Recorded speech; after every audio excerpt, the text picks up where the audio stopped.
I want to welcome everybody to the March 6th, 2025 meeting of the Seattle Design Commission. Our meetings are recorded on MS Teams and they're posted on our website about a month after the meeting.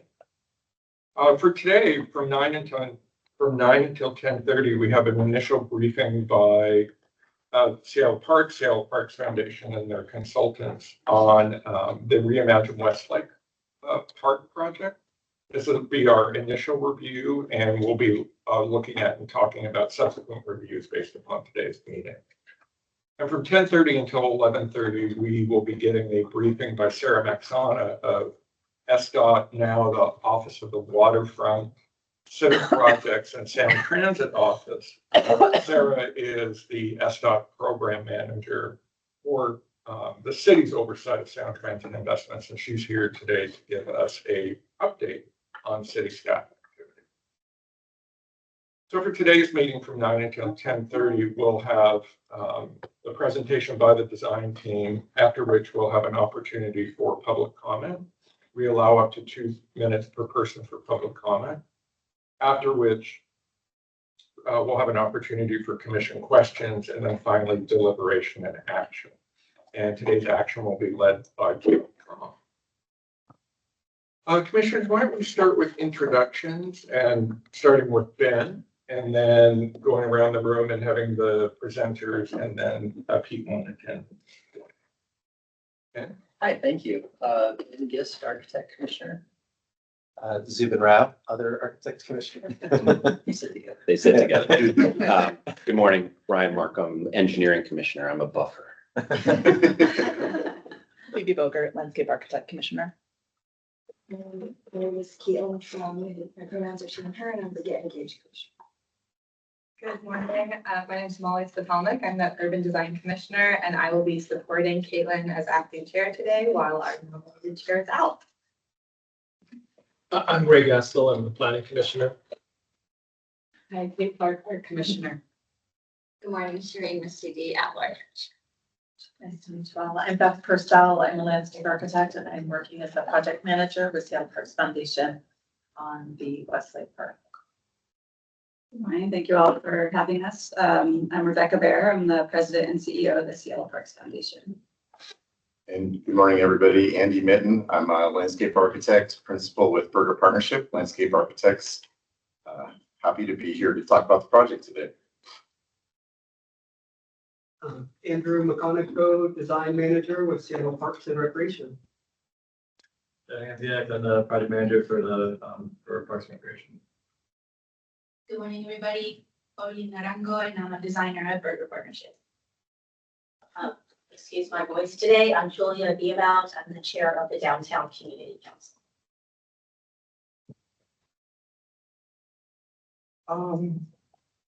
I think we can. I know we have a couple of people I think attending online. We see 2 people, Melvin and Brendan. We're assuming that you're observing today and may want to make public comment. If so, we'll have an opportunity to do that after the design team makes their presentation. Andy, are you kicking us off first? Yeah. Great. So, well, thank you all for having us. As you know, our parks are some of the most special places of Seattle. It's part of what makes us different, distinguish us as a city. And today we're going to talk about a park that we really believe is the heart of Seattle.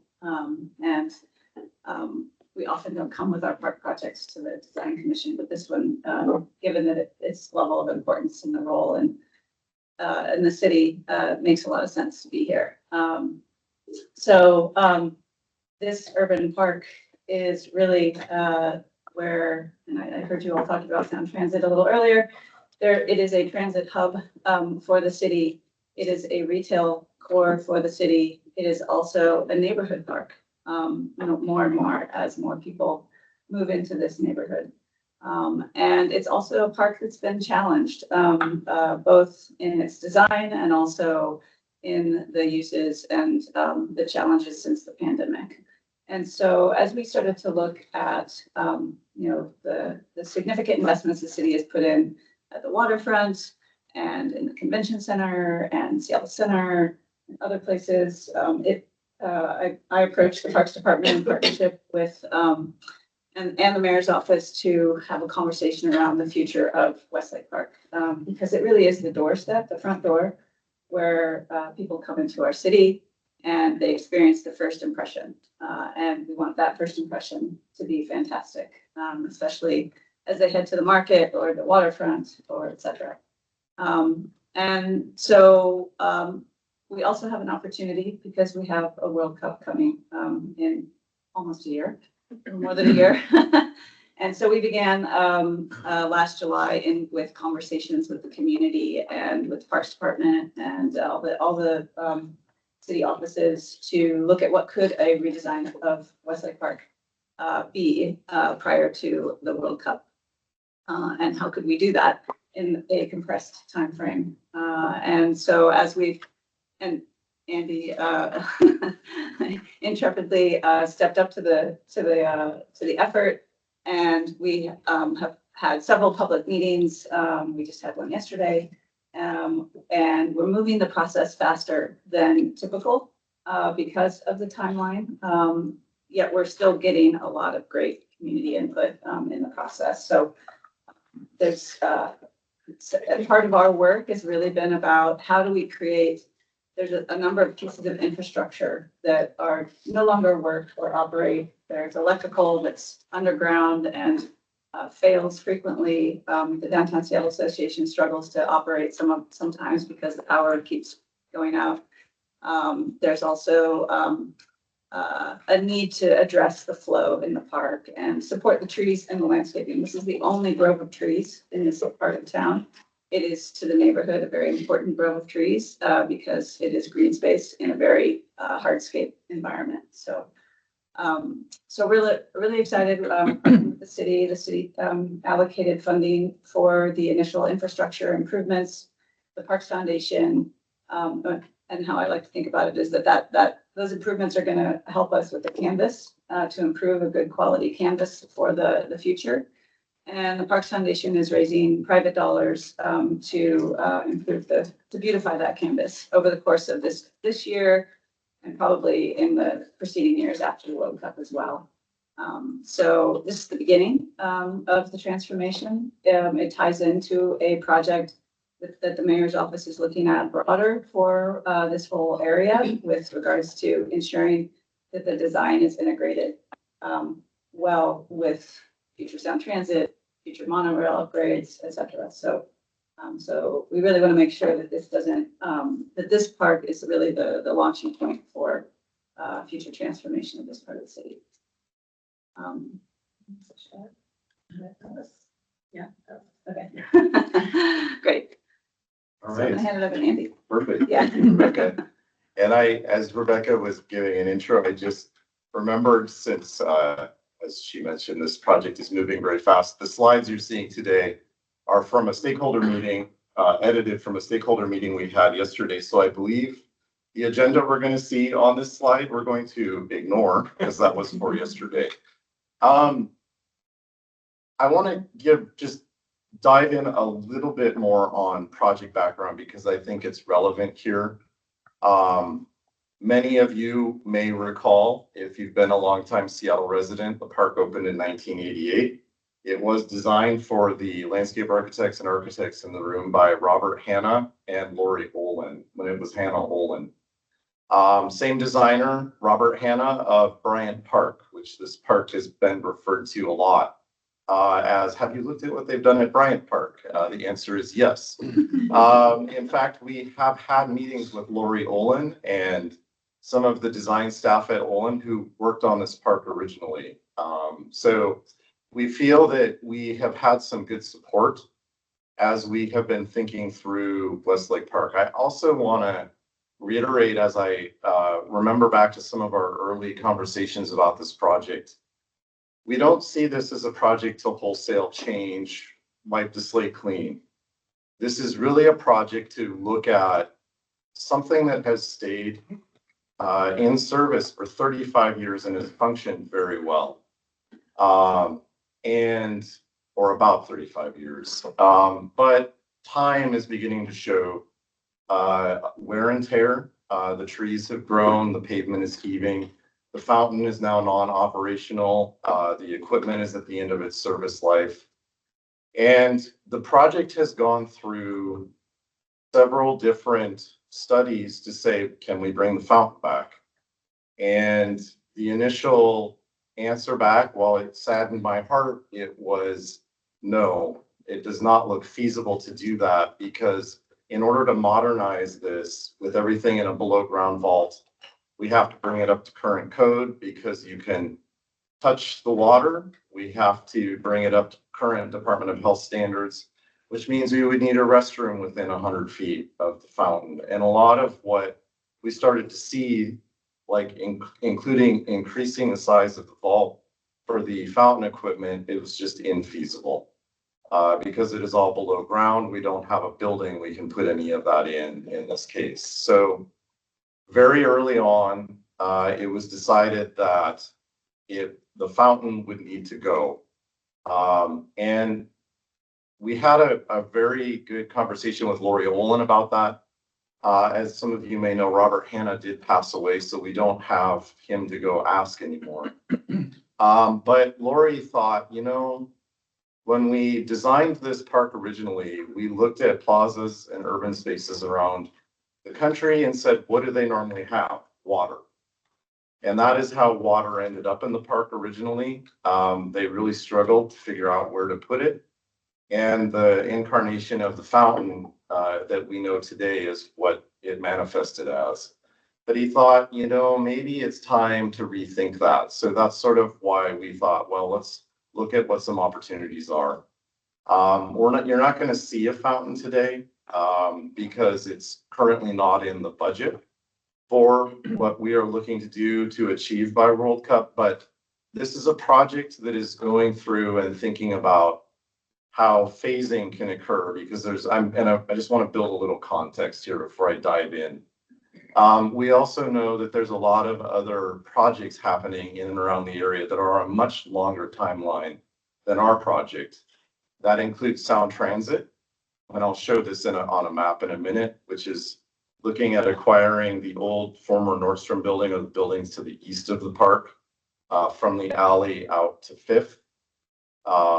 And then we also know that there is some work going on with Westlake Center that is currently under an NDA. So we won't dive into that too much today, but we know there are changes coming over on that side of the park. So a lot of what you're going to see today is some thinking about the space in terms of how can we get some of the major infrastructure back up and running, like the electricity. As Rebecca mentioned, it's in a vault. It is failing. It's rusting. We know we need to bring that above ground. It's in a confined space. To flip a breaker, you've got to get somebody out who's OSHA trained to get down there and turn a switch back on. So that is really not working very well at the moment for some of what happen, the size and scale of events that happen at Westlake Park. I also want to point out the two images on this slide before I move on here. Westlake Park has seen some changes to the buildings around the edges. And this is something that when we went and researched a little bit more, the image on the top is how I really remember when Westlake Plaza was in its prime, where the building interfaced a little bit more with the park. And the lower image is close to present day in December 2023, where after some revisions to the building facade, you can see that there's really not a human scale there anymore. It's very stark.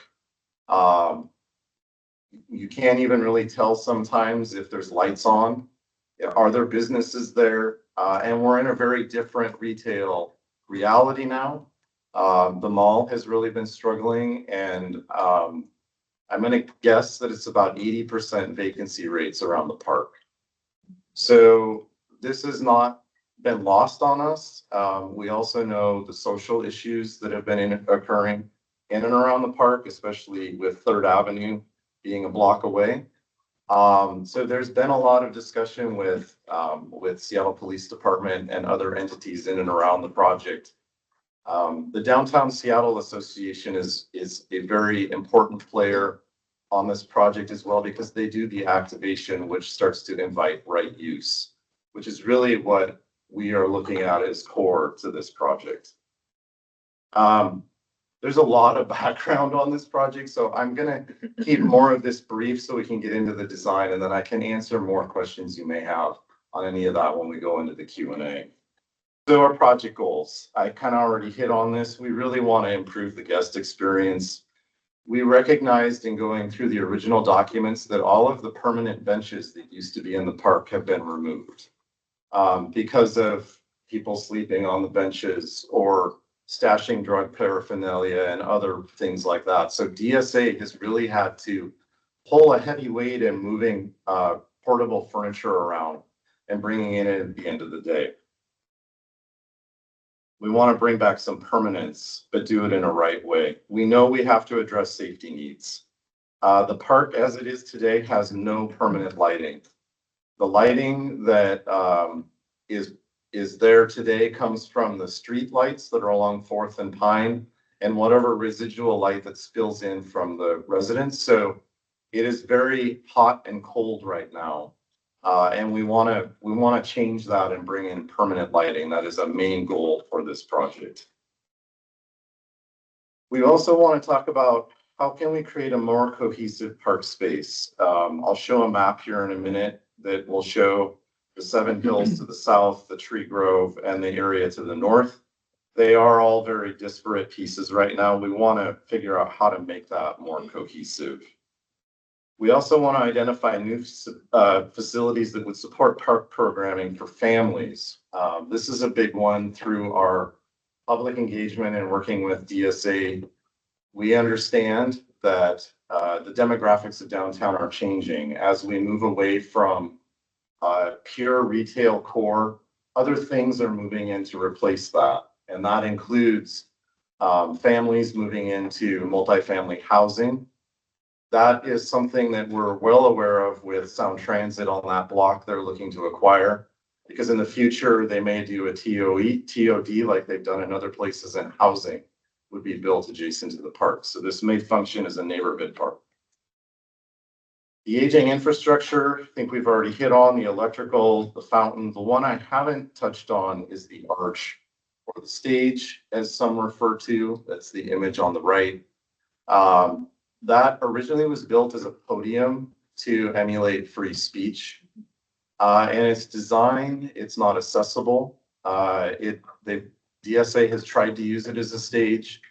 The top footprint is very small and it's just not very usable as a stage. So early on, we looked at ways to adapt that, and you'll see that a little bit.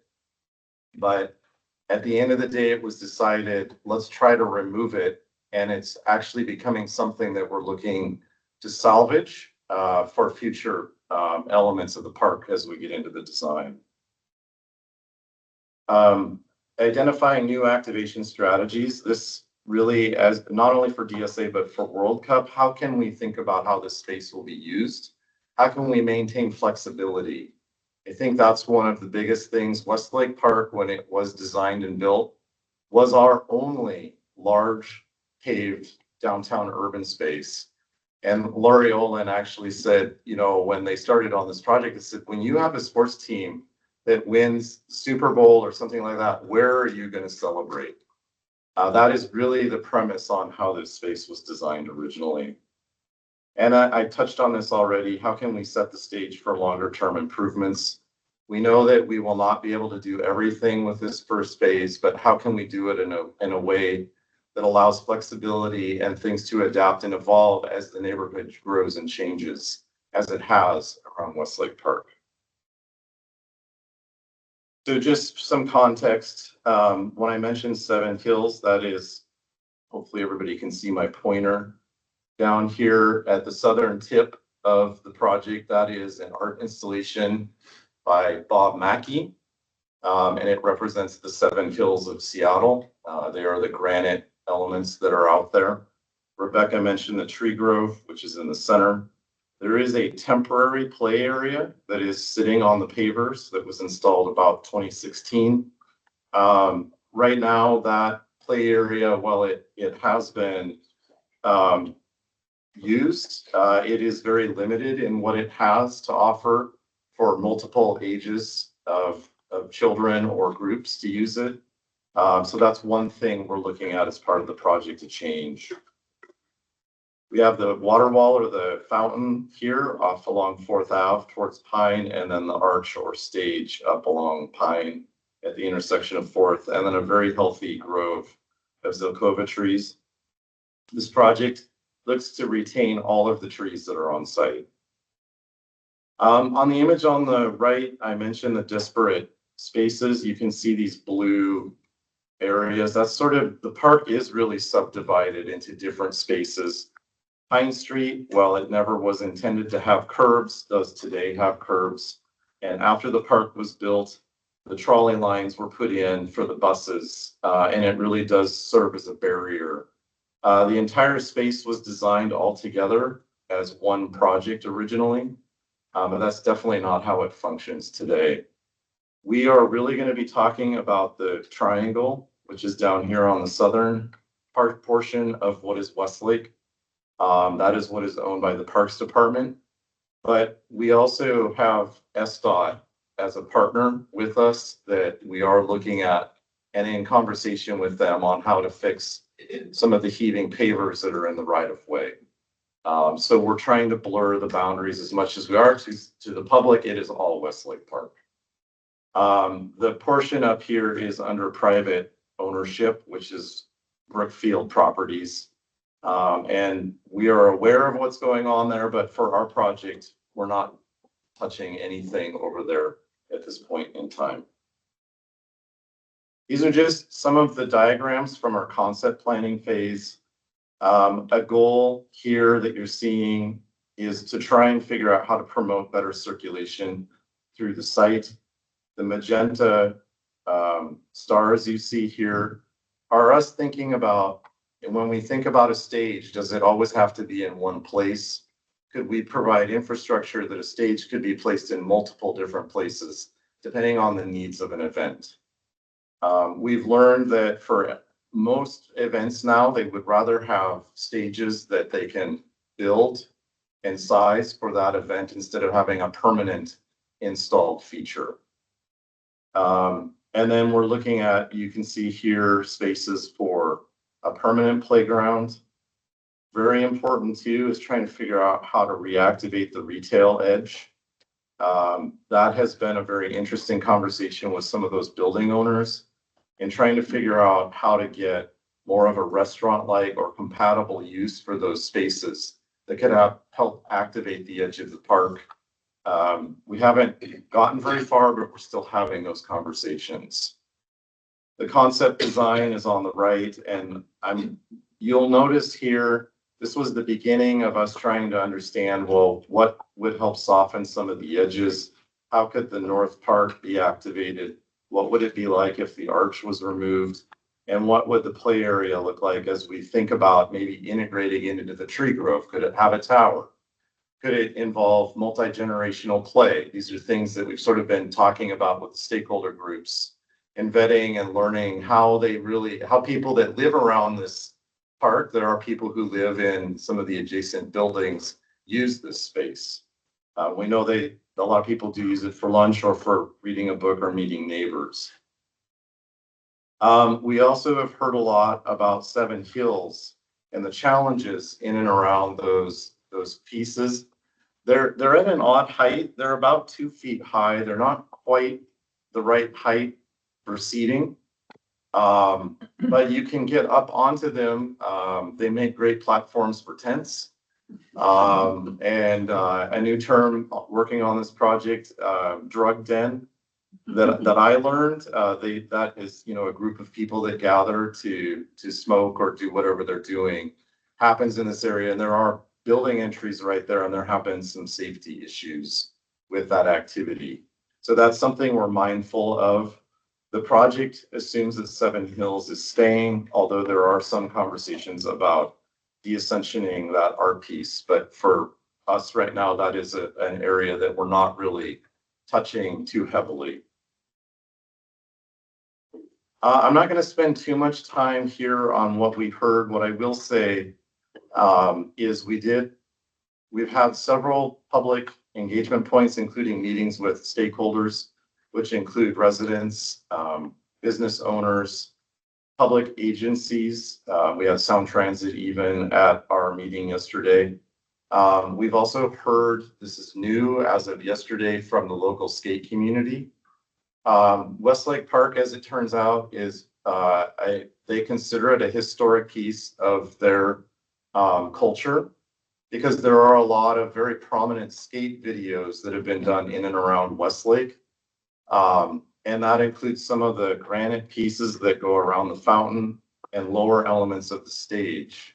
So they were very sad to see that those may be going, but they asked if they could come to the table to help think about how the skate community could be included in the conversation.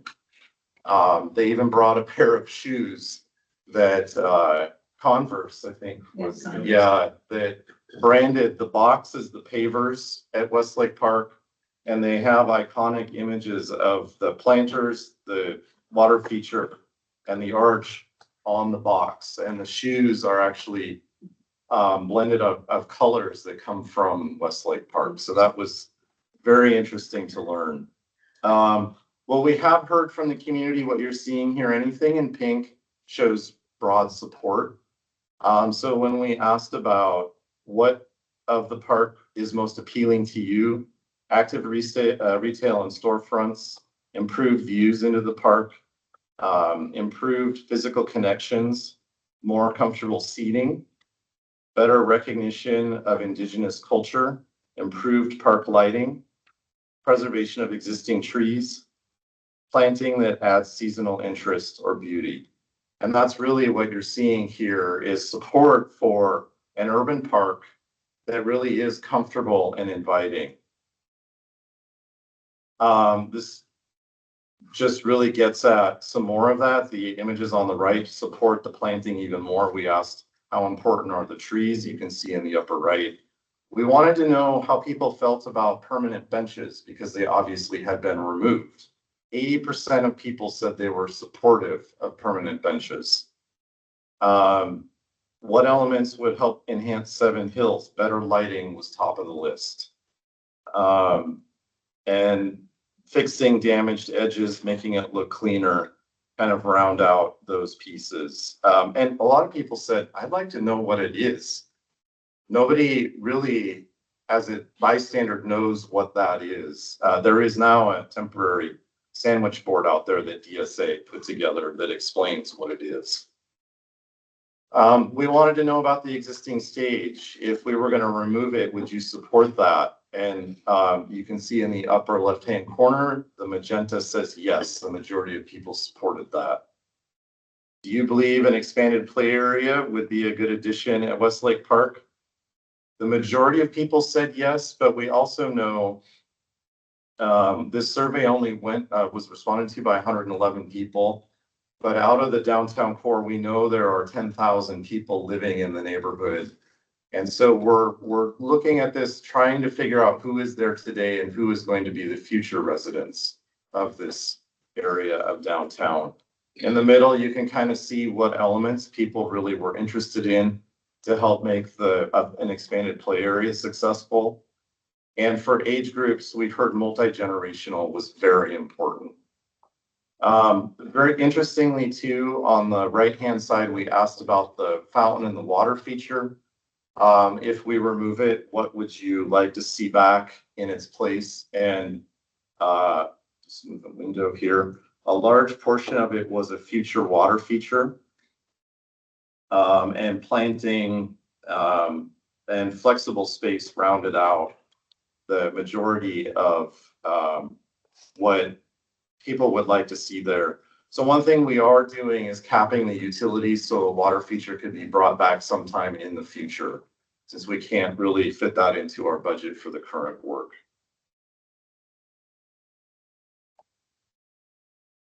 So this is a couple of images from our schematic design phase.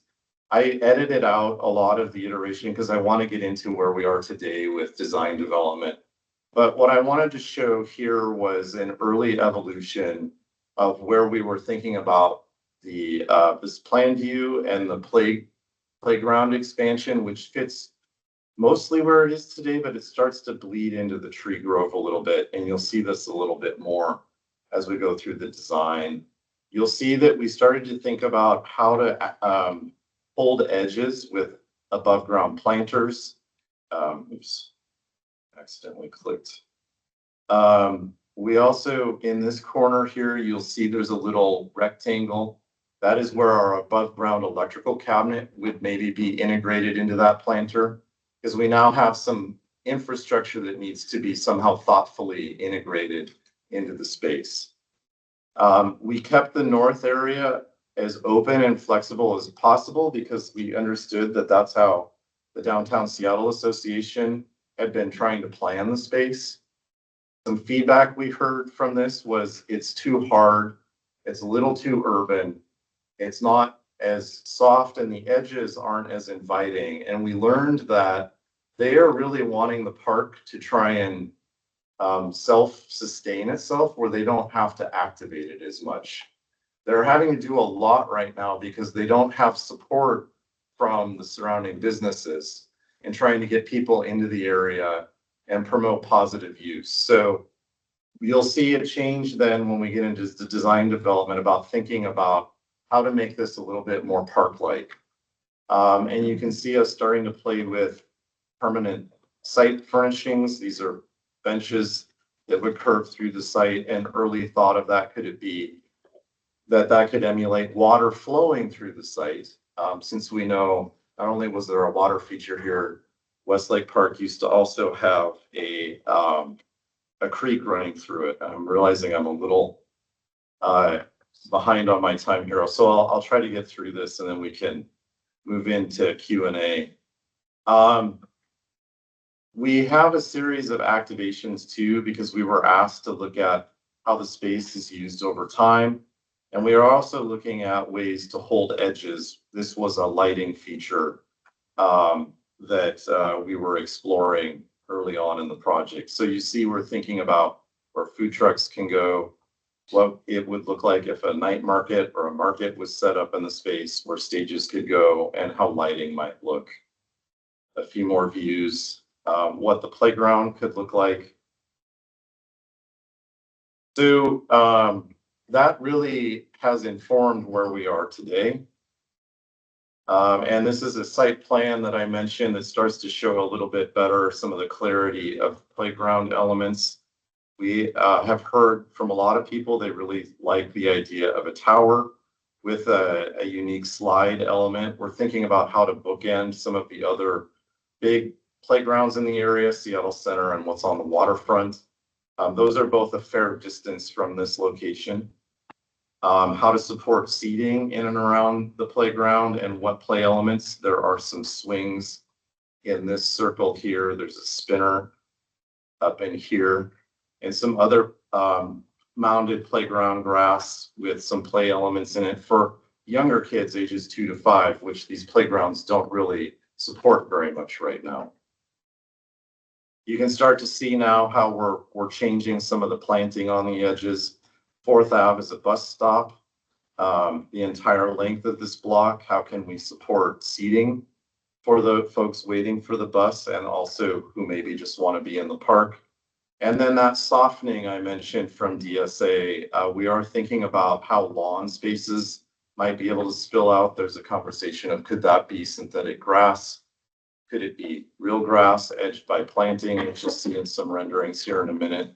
And then we still know that we need to hold some edges. We do have an alley easement that we need to maintain through here.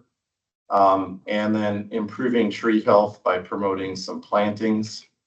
I also mentioned we'd like to salvage elements out of the fountain. There is a lot of granite in there. It is all granite. The columns that support the arch, we can slice into seat blocks, which you're starting to see around the edges of the turf areas to promote seating areas, but not benches that people can sleep on, but arrange them in a way that they can be sort of conversational seating elements. We also have been asked to look at ways to protect the edges of the park. These are crash rated planters and crash rated removable bollards to try and prevent anything like what happened in the early winter here and other parts of the city and across the world when vehicles drove into crowded urban spaces. So to sort of see what that's looking like in 3D, this is if you were sort of floating over the old Macy's building. You can start to see what some of these edges would start to look like. We're thinking about holding space.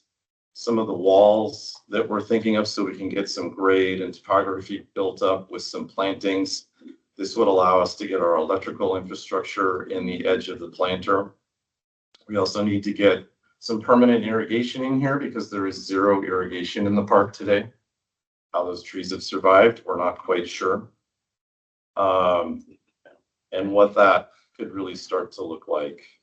We also are thinking through some of the different activations with food trucks, since we know that is a core piece of how the site is supported today. Hopefully in the future, we can get some retailers back in for food and beverage and what that play element might look like. An image looking into the expanded playground in the Grove. One of the strategies here is we know we need to generate some pavers. By putting down permanent safety surfacing, we can actually get pavers that match the rest of what is in the park to infill where we're removing elements. This is also porous, so it allows us to pull away some of the pavement to allow water to infiltrate down into the tree roots. And then some character images. We are just beginning to work with Joe Cody from Dark Light on lighting. So we're trying to think of layered approach here. The lower image on the left is really how can we help enhance some of the open spaces in the park with accent lighting where we do have good light coverage today. But then in the tree grove, how can we really get a softer effect, but some nice lighting? And then along the edges of the park where the buildings are, how can we really help draw people in, which is the top image, what the planting might look like. And then in April, we will be going to the public to find out more on the play equipment. These are some various things that we've heard that people would be interested in for the project. The equipment that is on the left is what we have modeled in these images. So we need to go out to different manufacturers and get input from the public. And you're seeing two other images in the thirds on the page here, one here and one here that we look to get more from. And I want to quickly touch on this. LMN is also a partner in our project. They are not at the design development level. They are more at a concept planning stage right now. They are working on some of the work north of the park. And we asked them to take a look at a concept idea for a pavilion that could potentially be added to the park. And so what you're going to see is not the same level of design, but we are looking at possibly putting in a covered structure at the corner of 4th and Pine. It may have a green roof that's very organic. It may be integrated. We've not yet had time to meld the architecture and the landscape here, so this is still very early, so we're open to any input you have on this. We have heard through a lot of our public engagement that the site is very hot in the summer, and so shade has been a key piece that people have been interested in. So this would be a park shelter, could also form as a covered bus stop area for that bus stop along 4th. Just a few more images and then I'm going to be done. different angles. This is looking north through that. And then our site plan. So it took a little bit longer. I apologize, but there's a lot of ground to cover. Thanks, Andy. Yeah. We wanted to give people an opportunity for public comment. There are a couple of people who are attending online. If you are attending online and are interested in public comment, if you could raise your hand and we'll check in the room or see if there's people who want to make public comment. I suspect that there are. And then we'll check back with you online. Did you want to make any comments today? Have a comment or I just want to go first? Sure. Okay. Oh, Hi, I'm Seth Kaiser. I'm with the Downtown Seattle Association of Metropolitan Districts. We like to just say that we're very excited and enthused about the intent to reinvest in Westlake. In our partnership with the Parks Department, we see the incredible sort of use and opportunity of the space, but we also see sort of the growing seams of area upgrades. It's sort of just like it's heavy and intense use over the decades.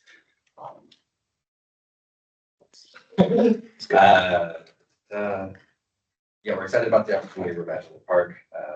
It's a space that uses a lot of things for a lot of people. It's a place of daily enjoyment, major events. It's places where naturally congregate for celebrations, but also protests. And we think that it deserves sort of that level of care, knowledge, all of that. I'd like to really also commend the project team. We really challenged to try to manage boldness and thoughtfulness while also being urgent for the need, and they've been exhibiting that as they take in feedback from the community as partners, folding that through a lot of rapid iteration for some of the designs that we're seeing now. But yeah, just in general, we're excited for what's to come. Seattle's sort of facing a lot of change between club comfort coming for us, but also increased level of use and need with growing residential population and thankful refilling of a lot of the vacancies. We're seeing that this is going to continue to be sort of a necessary hub, and just the overlap of so many different systems in the city, and acknowledging that, changing it, adapting it for the future of the downtown we want to see.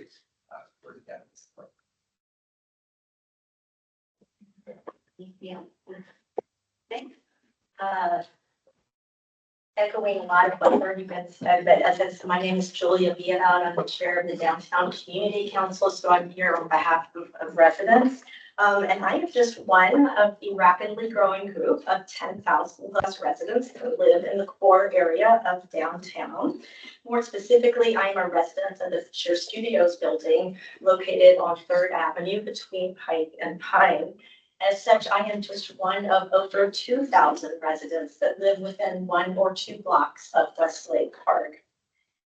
When neighborhood residents look at Westlake Park, we see tremendous potential to improve its utilization and safety by leveraging our sitting and lingering power.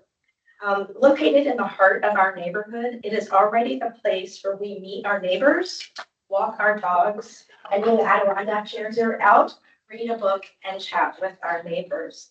The tree grove is a particularly favorite spot for these activities.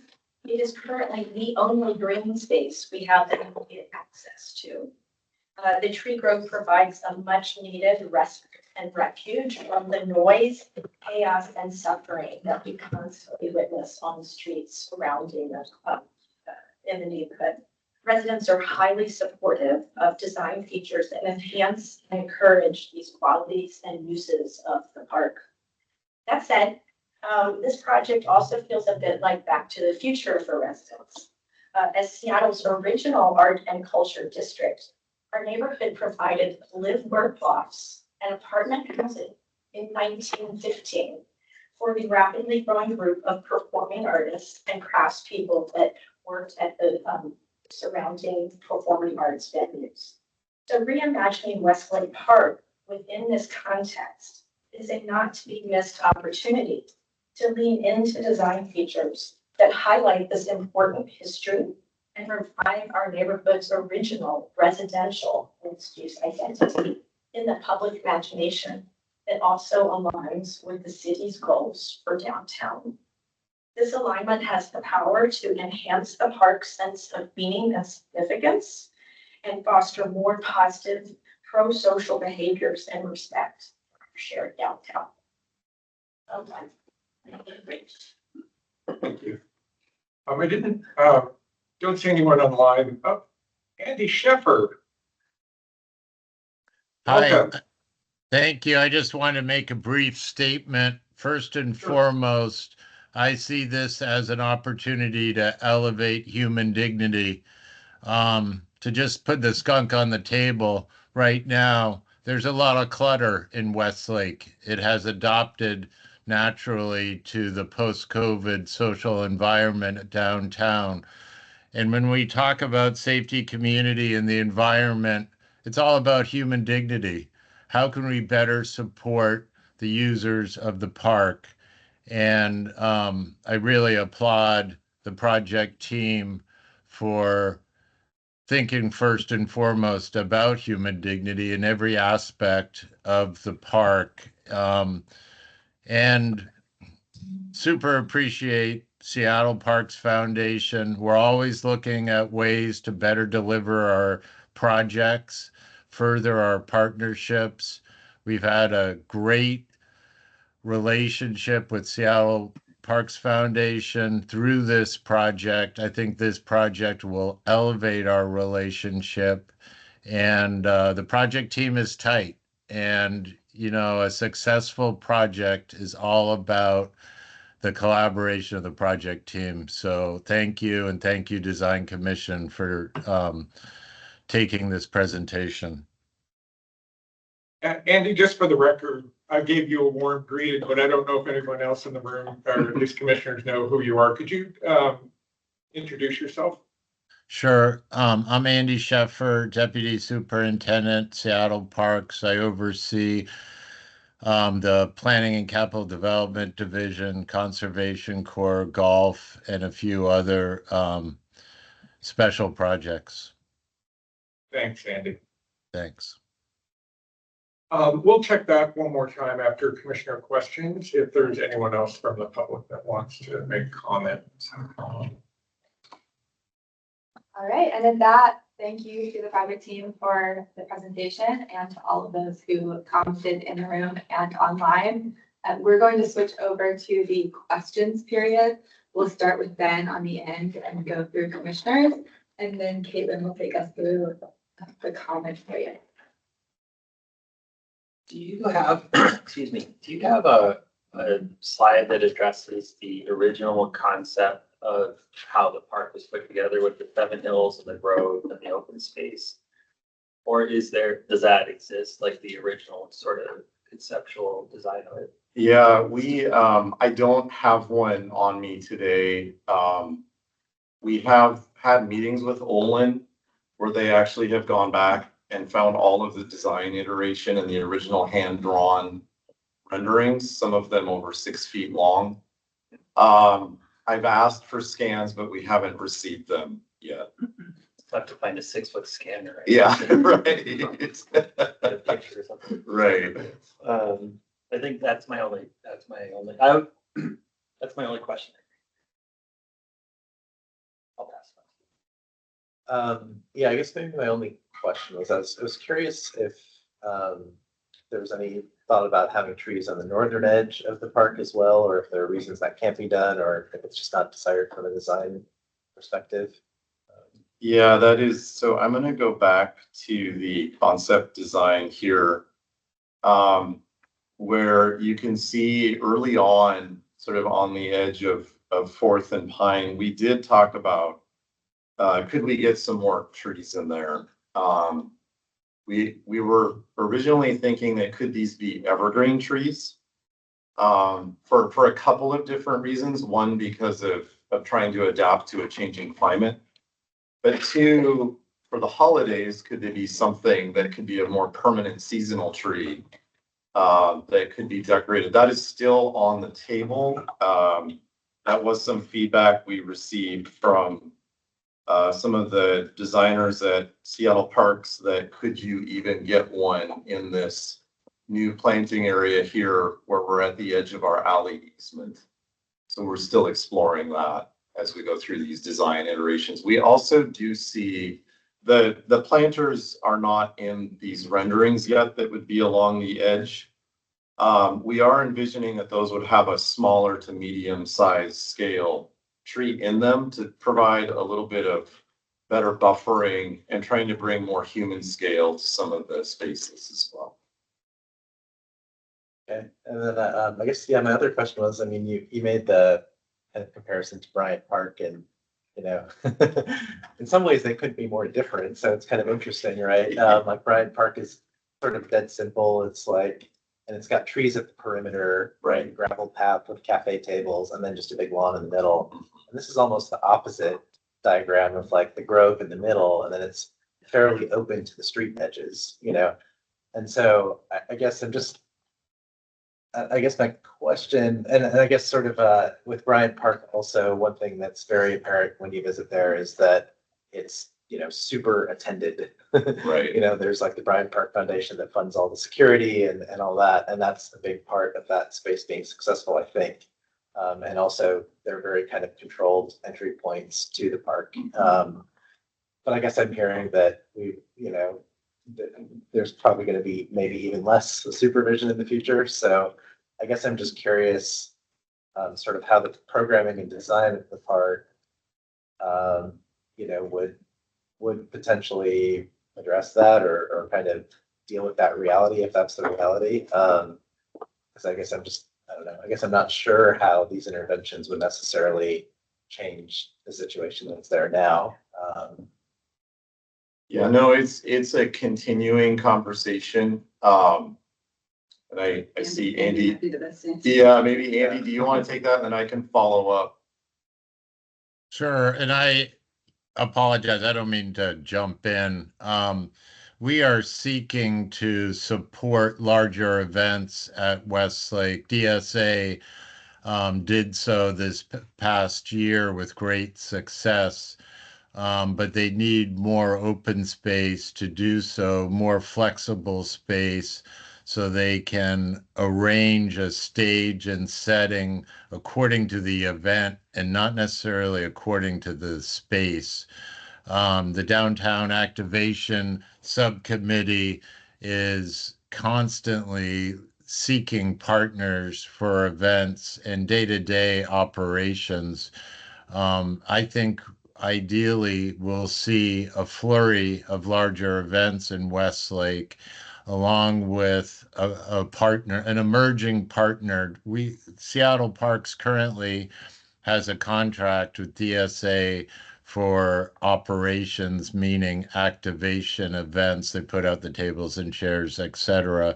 That will continue. I think there'll be additional partners in the forms of a BIA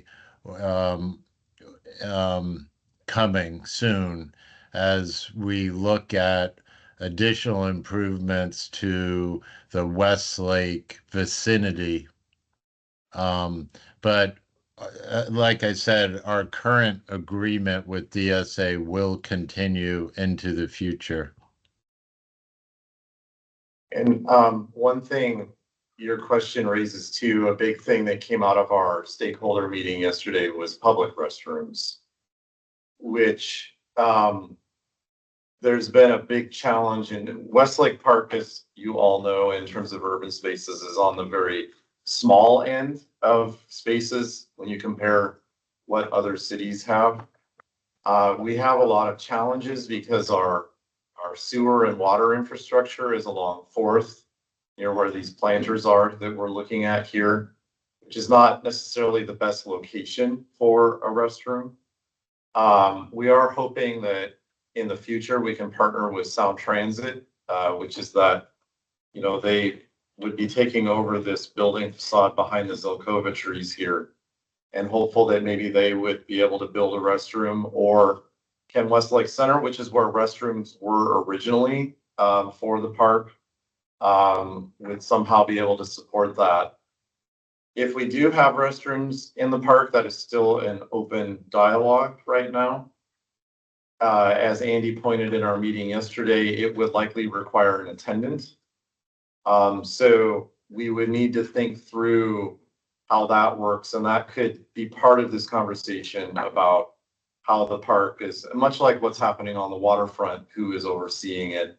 How is that all being part of the dialogue?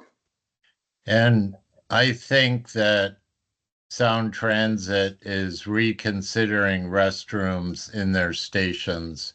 If there is existing built environment to support restrooms, it makes a lot of sense to take advantage of that built environment rather than putting a restroom in a park, right? So we're hopeful that we can partner with transit in the future transit station.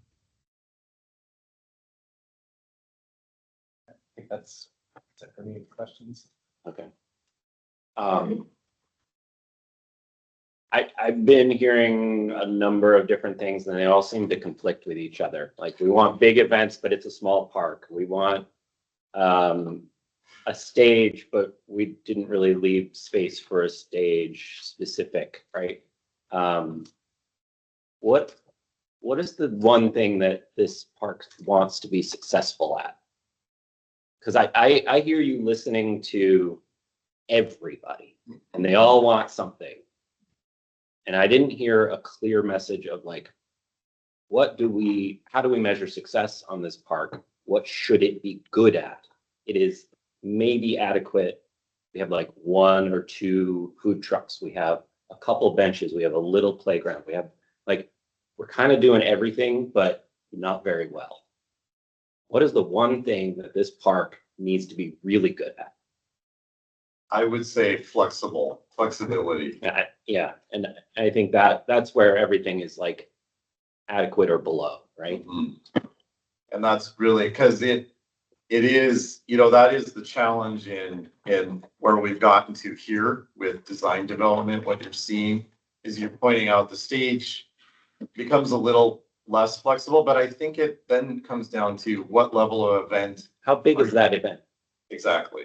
No, how like 500 people, 10,000 people, like what? I don't think we have an answer to that because it varies, when they do your planning entirely.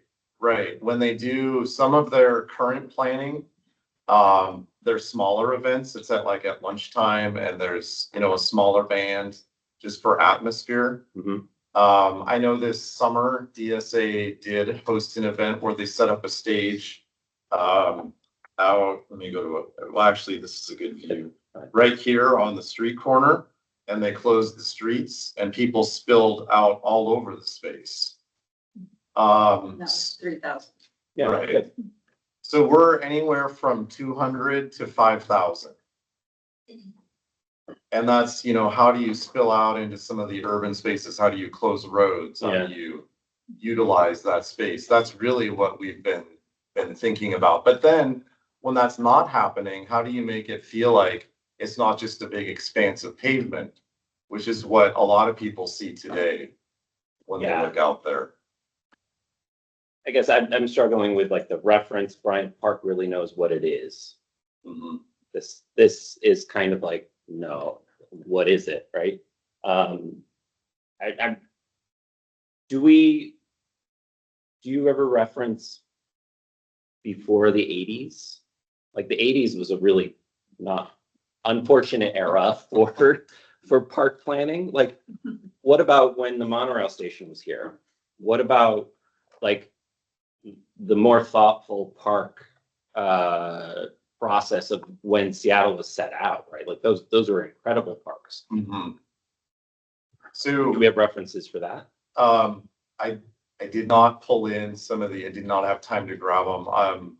LMN has done a deep dive on that for the planning they're doing with the monorail across the street because there used to be a Bartell's Drugs building here. This was actually a street right of way over along the Seaboard and Metropolitan building and where the former Nordstrom building was. This was all very urban. So we are at the moment reacting to what was built in the 80s. We're also very mindful that everybody loves the pavement, the Coast Salish basket weave pattern that is out there. And that is something that we have not looked to remove as part of the project. So that does, in some ways, lock us into a time frame. And what you're seeing LMN play with is sort of that nod to the monorail and that era of when the 1960s was here. They're starting to play off that architecture a little bit. You know, it was Googie was the big theme of that era. But you then have a little bit of a clash, right? Because we've got a very bossy pavement pattern. And how do you react to that? It's even hard sometimes to think about how to put an organic edge through a very rigid and geometric paving pattern. And so that has been part of what the struggle has been in thinking about how you design within the space. Can I chime in on that as well? Yeah, Beth. This park is, it is a challenge, and you hit on it. It's a small space and it's a lot of things to a lot of different people. The other thing is that it is surrounded, as Andy said, by almost 80% of storefronts and retail that is closed. And so there's a lot of expectation on the park to sort of revitalize this area. And a park can't do that on its own. So we've tried, talking with OED, and we've established relationships with the businesses along the east edge. We have these great images of how it's done in Europe and New York, and this isn't Bryant Park, but that level of activation, we've got Parks Department that is happy to have cafes spill out into the park and start to bring people in. So we tried to maintain that flexibility, but for this park to bring back that area can't do it on its own, right? So we're looking at the different ways that we heard through the downtown activation plan about family activities. We have this unique relationship with DSA that's only at a handful of parks where they are out there every day. Everything that they do has to be put away at night. All of their features have to be temporary. So we're trying to look at, where do you bring permanence in? Maybe we're trying to do too much in too small a space, but we welcome that conversation. But I just want you to know that this park is being looked at as the sort of this first step of how do we solve some of this problem. If I can add, so many people talk about Bryant Park, and this is so not Bryant Park. No. This is much more like our hope is really more like a European plaza. How about like Pioneer Square in Portland or something hardscaped, right? Like where you have bistros, you have a public art program, you have spaces where the neighborhood can come through and have respite, but it's also a heavy transit location, right? And so it needs to be welcoming. It's a front welcoming front door. So there are a lot of elements in there. There's one piece that element that is still problematic on the south end with Seven Hills. So that's an area that we have to continue to find a way to, if that is removed, it would significantly improve the quality of the flow and the ability to have, so that's a conversation that has to happen over time. So I think that intent here is to think about the changing quality of what's happening in downtown. It's becoming a neighborhood. It's also becoming, it's also a space where we have to continue to support the civic engagement of the city, and we need to make sure that we have a healthy space for that. So, thank you. Yeah. We'll keep moving. Okay. Thank you. And thank you, Beth. And I totally hear all that. And I think that's such a quintessential thing for us to remember, is that it's so much is put on Parks and Open Space to say like, oh, how are you going to make this place better? And like, you have 80% vacancy. We know the conditions of our downtown. it's been like that for a long time. I mean, I did grow up here. I did go to Westlake Center like every weekend with my friends, right? So back in the day, there was something happening there, but it was still sketchy. Like it wasn't ever like the places that we want it to be, like other metropolitan centers. So totally understand that. And I think just listening to the three of you talk right now and Brian's questioning is kind of helping me coalesce. What I'm kind of wondering, just like I'll try to make this a succinct question, is that coming into this today, I wasn't sure what is on the table and what the options were in the concept design, but it looks like you've moved past concept design, and what we're seeing today is design development. So it feels like some things have already been decided spatially. That I guess that's my question. So is that where we are in the process? So we're not really looking at options anymore. So the things that we saw in the packet are really just like programmatic studies. Some of those options, like the lighting features and things like that, were looked at from a time and cost perspective. And with the work that LMN is doing to the north, we've been able to sort of glean some input on what might work with their future work. So that has guided the design to where it is now. We would love your thoughts. We are moving rapidly and we are getting input. We had a stakeholder meeting yesterday.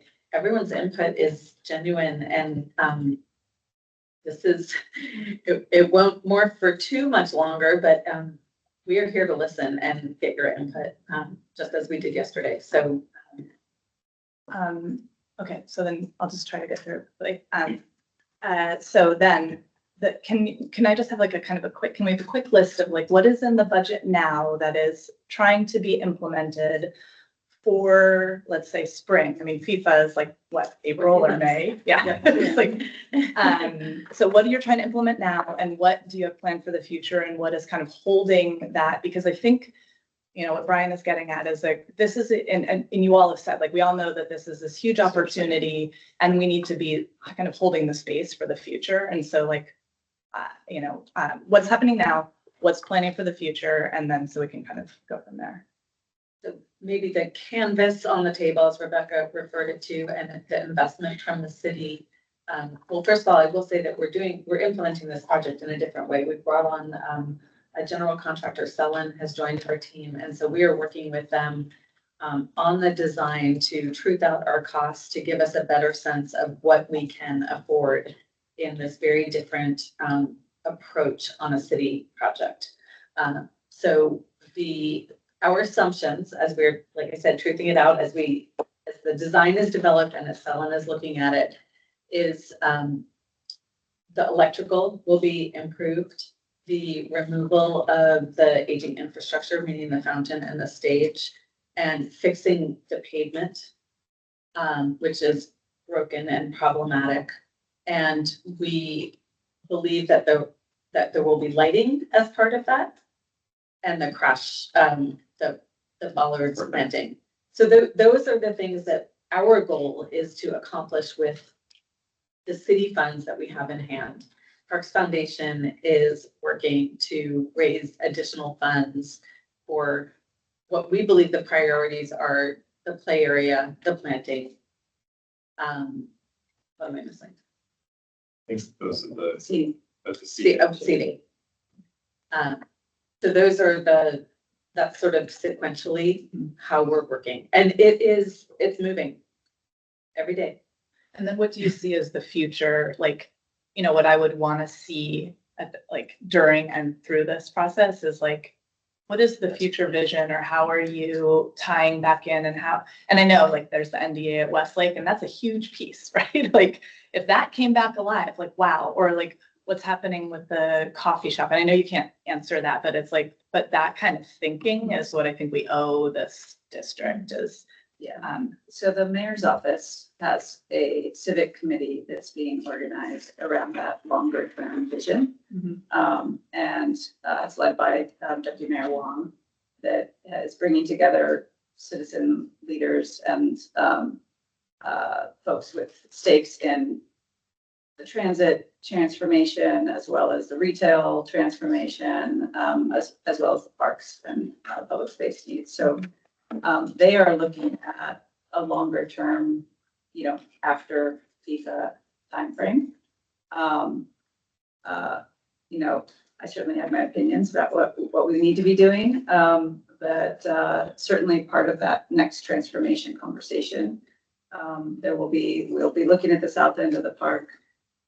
There's also the transformation on the north of Pine. And then OED is very much active in terms of working on the retail, side of it. So that work is, we have a meeting today. So this afternoon.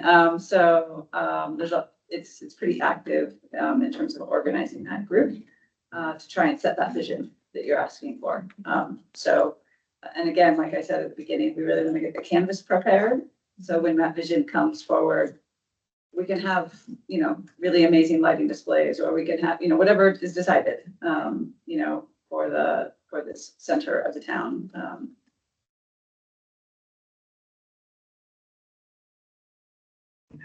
Thank you. Thank you for the presentation. So growing up, my mom would take my brother and I to the downtown Macy's, and while we're like waiting for the bus to get home, run through the fountain like 100 times, or like see skateboarders do crazy tricks off the stage. Which is like one of my fondest memories of Westlake Park, and I'm pretty sure other people probably got similar ones. So I was wondering how you envision the removal of the fountain and stage to affect the historical and cultural character of the park. This has been a hard one for me because I grew up in Seattle. I remember running through the fountain and all of that. And there was, for the longest time, I wanted to defend and figure out how to keep the fountain. But the more we looked into this, the more it just was not seeming to make sense anymore. And I was sort of relieved to hear Lori Olin say, maybe its time has come. It's time to look to the future. So one thing I did not hit on in the presentation, and this is something that happened after yesterday's stakeholder meeting, or even it's sort of been a conversation going. And as you can tell, this project has had to be in concept design and construction documents all at the same time. So we are constantly evolving. Every day is different. Plans change by the week. And so one of the things that has really come out, and we've wanted to do this for a long time, we're just now getting dimensions of some of the carved granite pieces that make up I'll pull an image up here. These pieces here on the fountain, and they're also on the stage. This is about 3 feet high, and it's 4 by 4. We are actively looking at how to bring these down into the park and integrate them as relics. How can we integrate those pieces into edges? When we were talking with some of the skaters yesterday, they said, well, what are you going to do with all that granite? If you don't take it, we want it. So we are actively looking at how can we have a quarry here, basically. I mean, that lentil on top of the arch is solid granite. We want to try to figure out how to reuse that and incorporate it as an element in reimagining the park. So those are the things that we are looking to do. One thing that once we learned that this granite edge that goes around the edge of the fountain is what really a lot of the skaters remember, we may look now to preserve that, so that that piece of that history will still be there, even though the fountain isn't. So it's a constant conversation that's been happening, and we're trying to put in as much of that in as we can as we look forward to the design on this. Thank you for that. And then I had a question about the edges. I was wondering why it's important to establish that edge along Pine, because I feel like a defining character of the park is how the parking program just spills out into the street. And I think we've identified that this park is small, and I feel like finding that edge makes it feel smaller, maybe. Yeah, and that, so this is why, and actually this series of images does a good job, I think. This is why we have been talking about, let me go back to this one, crash rated planters. Because the hope is that they don't have to have a foundation and they're movable. Much like the planters that, there used to be about 80 of them in the park, the ones with the design around the edges that have now shown up in parks all over Seattle. We really want to keep some flexibility so that those can be moved for large events to be able to open the space up. But then when the park is in its day-to-day functioning, be able to become a space that can be protected as needed. I think these are some larger conversations. There's been a lot about, well, could we close Pine again? Nobody's ready to have that conversation right now. The curbs are there, the trolley lines are there. We have to just use that as a reality. Moving forward, to kind of jump between points here, that's the design reality we've been kind of grappling with.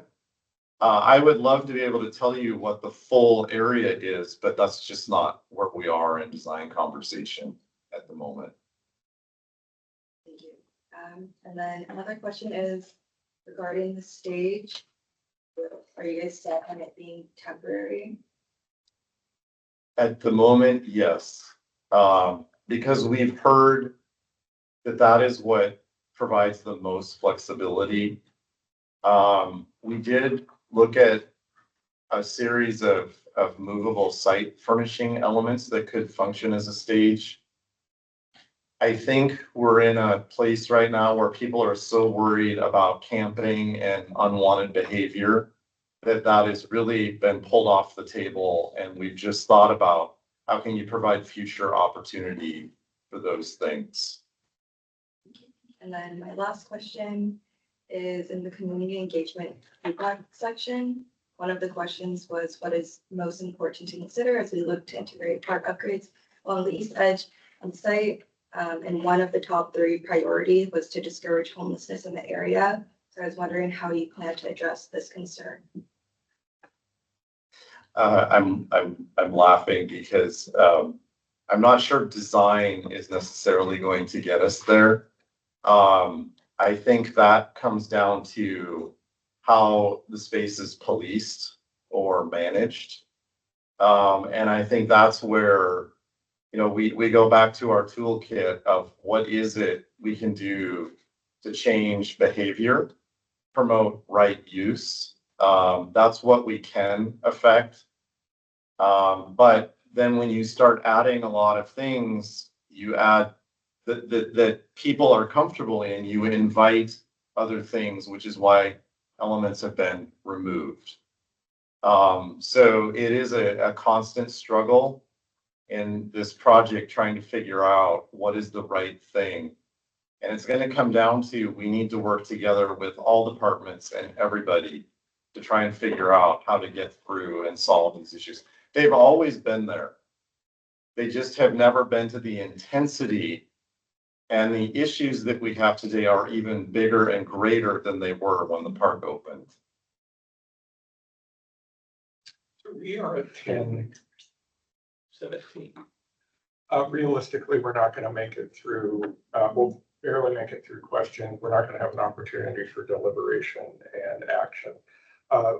We'd like you to come back on the 20th to finish off, if that's possible. We can make that time available, but we do want to get through questions today. What we would do is just reopen the meeting with getting through commission questions today and then reopen with deliberation on it. Sorry. Part of my job is tying it up. Is there any opportunity to do that next week instead of the 20th? I'm sorry? Is there any opportunity, I'm just looking at schedule wise, because obviously your deliberations and your comments are really important and we're trying to keep things moving. So I guess I'm just looking at the calendar and wondering whether or not we would meet on the 13th. We'd have to convene a special meeting of the commission. We meet on the 1st and 3rd Thursdays. Okay. Is that an option? I know that's a lot to ask, but I don't want to make that representation right now because 10 people scheduled Yep. are playing. Totally understand. It is an actively developing project as you described.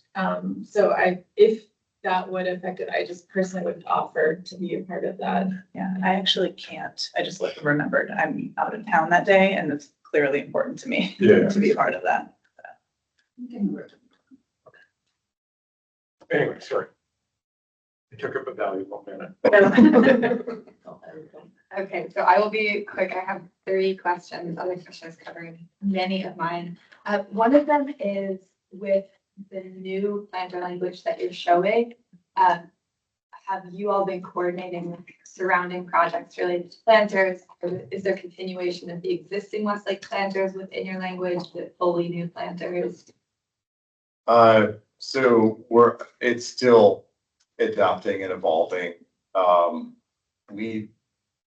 On my to-do list is to contact Wassail Tile to see if, because they own the patent to that pattern now and they sell it, you can buy it and put it in any city you want, even though it was designed for Seattle. I want to see if they can actually create a crash rated planter that could emulate the one that was there originally. So that is in the works.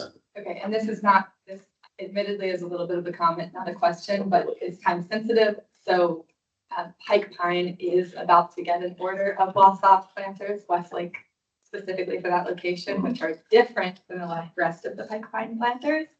And so coordination with the SDOT team who is working with Perez Casper likely working on the Pike Pine streetscape and bicycle improvements is a timely matter. Molly, Thank you just you. mean small plant, you just mean isolated planters, So- not like the planter beds. You're talking Right, about. Okay, sorry. the planters that are about this big Got it, okay. and on the Got it, bottom got of it, the got it, size got that it. will be used for the bike lane that is there and are currently located. The current version isn't crash rated the way we are required by the city to provide, so that'll be the interesting piece is whether or not we can tie that, but that's great information and we'll definitely follow up with that. Great. Thank you. Other question, so related to the stakeholders who are being engaged, is the Indigenous community being engaged in any way? We have reached out via Parks, so Parks Foundation isn't able to do that directly. Needs to be government to federally recognized tribes. We have had some conversations and Colin's raising his hand, who is the planner on the project for Parks. So he's best situated to answer this. Hi, Colin Campbell. I'm planner with Seattle Parks and Recreation, been helping coordinate on the project. We have reached out to a number of tribes. We got response from both the Snohomish and the Muckleshoot, who were interested in talking about this project. We have briefed them, I believe, back in November, and they have been given updates on the project and invited to stakeholder meetings. And that's been the stake of involvement so far. Okay, great, thank you. And then our demographics of individuals and stakeholders engaged being gathered as we go. On our surveys, yes, we do have that information. Great, thank you. And then one more question related to you mentioned the location of the electrical adjacent to the planters. Are there specific restrictions on where that electrical could be? I've seen kind of the movements of where planters wrap. And so are you bound by some of the infrastructure for this electrical? We are, without diving into the weeds. That's why it's there. I can elaborate on that if you want, but. We don't have to use the time that way Okay. today. Thank you. And I will pass it on to Greg. Hi, everybody. Thank you for the presentation. A couple of basic questions, which I'm sure in the packet, but I just wanted to clarify for right now. What is the size of not including the street, not including the north, what is the size of the space that you're working with? Is it like 20,000 square feet or? Boy, I don't know that we've done it. I don't know the answer to that. We should. Well, I mean, just because Yeah. the comps, I mean, the Bryant Park is so much bigger. Yes. And so, for example, but if I just comp something like, as you said, an urban square, and if there's, I think it's always interesting to know the kind of other triangles or squares of the scale in Seattle, or if it's relevant in other places. So just I'll look again at what the product provided, but then the other thing, and it's also like how big is the basket weave versus how big is the portion you're really working on? All kind of interesting things to sort of for us to help understand. The another thing is that where we can see the alley, but how does the right of way constrain you in the portion of that you're working on? Does it sort of run along that in a diagonal? Does it run in a straight line the way alleys right away you think it would? And So you can, let's see, yeah, I've got the whole thing on the screen there. So, and I believe it is one way moving north. And the easement is actually offset. It runs through here and then it's got a curve to it by Dog in the Park, which is at the corner of the building. Right, but that helps explain some of the way that it's designed, the way that your northern trees, okay. That's what I was trying to get at. Thank you. The seating question, like you're still assuming you're gonna have chairs that you take out and put away at night. But you're trying to get in some seating. Yeah. But the some seating, I didn't fully understand it, and I'll look again. I mean, I think there was some long stone benches or hard material benches of some kind. Though, yeah, which would. So is the theory that some days you wouldn't have to pull out you're trying to save DSA pulling out the chairs every day? That is the hope, is that if you were there early in the morning, say before they got there. You still have somewhere to sit. Exactly. You still have some kind of function. Okay. Right. That's clear. I get that. And then the final one is it's a big, in terms of big design moves, the biggest move is really opening up towards time from what I can perceive. And it's the value of having that opened up space that is really the defining value. Because you were asked the question, like, what's the one thing? In a way, that's the one thing, which, because it's defined by flexibility, it's hard to define. But that said, my only concern with that is if that's sort of where it is, then it is very important to, those next stages, which are not really in front of us right now, but the relationship to the north, how does it relate to the street? How does the basket weave as a whole become something? Because that's the unifying element. The only thing I'm concerned about is, even though I understand security concerns, those planters or the crash rated planters for bollards and so forth which are very good security concerns about groups, but at the same time, your whole point is to have large groups. And I realize you're trying to walk a very fine line on all that, but in your own renderings, you're very deliberately showing it is quite open, and those crash rated guys aren't there necessarily. And there's, for good reason, you're trying to help us understand how it's going to be experienced, and hopefully be experienced as an opening even with those bollards and so forth. I get that, but I hope that if that's just to help us see that more and continue to articulate the importance of that and how it won't be too negatively impacted by security or other concerns and kind of take away. Because some people may not think that's the greatest objective, but it's clearly the objective in a way to kind of bring it in coherence in relationship to Westlake Center and all kinds of other stuff. So that's an observation, but I think it's more just like helping us really understand the openness agenda, purpose, and implementation. Thanks. And all great questions from fellow commissioners. Some quick questions about the Coast Salish basket weaving pattern. Could you clarify to me, is it part of a larger pattern that extends from outside of the park, or is it just within the park goes all the way to? Yeah. You can sort of begin to see it a little bit. It goes all the way out here. It goes into the street intersections. It's olive pine. Okay. And then it's all the way down in the sidewalk down here. And across as well. Yeah. It's on the other side of. Right. As well. And so are you feeling locked in aesthetically to maintaining that pattern, or is that flexible? I'm curious about how the design itself was developed, and if that design was it developed by an Indigenous designer? Has that been brought up for conversation? Could that be? It would, yeah, it was designed by Robert Hanna. So today it would probably be considered cultural appropriation. But Sacredness to Seattle. I don't know, though. I think this would be great to hear from a tribal perspective. Because today, though, it defines Seattle in so many ways, and to remove it, I think we would have an uproar. Because it really is something that is unique to that area. And that is why we have decided to just work within it. Yeah, and the other piece is because it spills out of the park, we're limited to the park boundary, so we can't really, it would be. The materiality of it is pretty special too. They're like 3 or 4 inch thick granite papers, which you typically would not see. So it really, beyond the pattern, it provides like a really strong urban character and kind of feeling to the urban space that is a lot more special than concrete or some other material like that.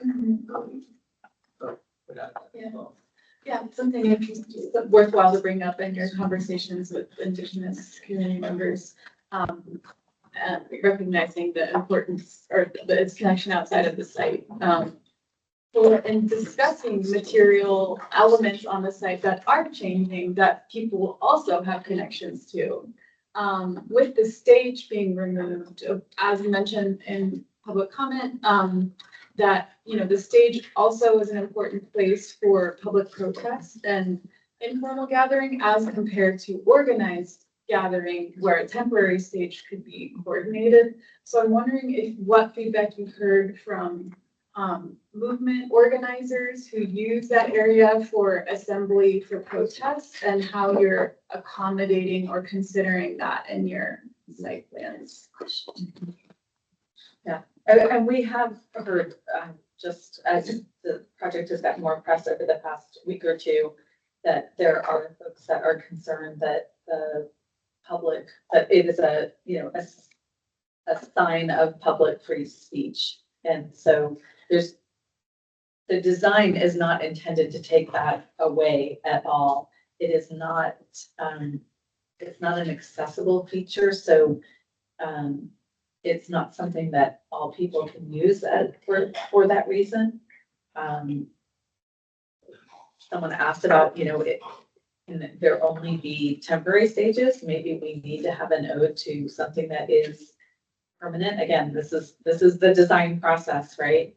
And we are hearing that. And so we need to think about that and think about how that works with DSA's desire to have flexible programming. So it's a balance, but there are concerns that symbolization is being taken away. If you go there today and you actually see the protesting that happens on a regular basis, they're actually not on the podium. They're walking around the plaza or they're next to the waterfall. There was actually one there just a couple days ago. And they're not, they're actually not using it as a democratic space for. Right. So there's protest. the symbolic presence of it. So how to acknowledge that though seemed like an important question in your design process. Absolutely. It's cool to hear about the skate community stepping up and giving feedback. And so as it's getting more press, you mentioned in your survey, 111 people gave feedback, with more press on it with Vanishing Seattle, hundreds of comments just from that. Yeah. So I'm curious, with not in meetings like this that like skaters will come likely, it's kind of hard. And so it's because it is such a important place. I'm curious, as people were asking about for future phasings of the project, we have this first layer, as you were saying, for setting the stage for how this center of downtown will function. And so I'm wondering, you're getting a lot of feedback, you're hearing a lot about its role in the future. And so I'm wondering how to incorporate that feedback moving into the future and future phases for this site as well. How are you capturing that for consideration in conversations with groups that are still being assembled as you're discussing? It's a good point. And I think as the rest of these projects start to become a part of public conversation, I think that's probably where that future will lie. I think it's very hard as we look at sort of the canvas and the basics. In some ways, this could be seen as a park improvement plan versus a transformation of Westlake Park. And we straddle that all the time because the park hasn't been touched in 35 years and it needs infrastructure improvements. And it also is part of a larger Westlake dialogue that is happening on a very different timeline than what we are doing. So it's a challenge. Yeah. We need to put a pin in our conversation. I apologize. This took longer, but this is a terrific conversation. Appreciate it. I'm gonna come out with you and talk to you about the schedule. That sounds good. I'm sorry that we have to move on. We have the Sound Transit team dying to get in to talk to us about what they've been up to. So thank you. Thank you. And sorry about the truncated. Can I make a really brief comment? Or is that? We're doing comment at the next. I know, but in preparation for the next or for the next meeting, one of the things that would really help me, it's a really important space in having some sort of conceptual approach to, or what is the big idea for the park? Because you have a lot of the pieces and parts in there. That would be really helpful for me to understand what the purpose is. I mean, tying in with the bigger picture. What's the big idea? And it's like a lot We of would people. love that too. Can I just make one suggestion? Yeah. Can LMN come as well? Yeah, can they, are they? Certainly ask them as part of, probably, yeah, why don't we talk about that, sort of see what role they come in as.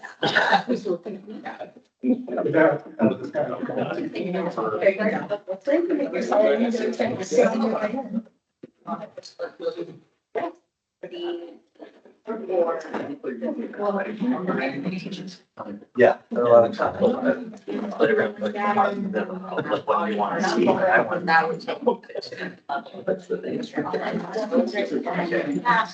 I think I'm really Are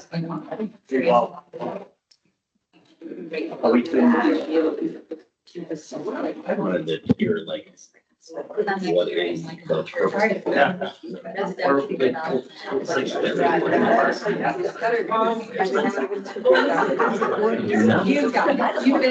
around this long. Good. I really would. Sure.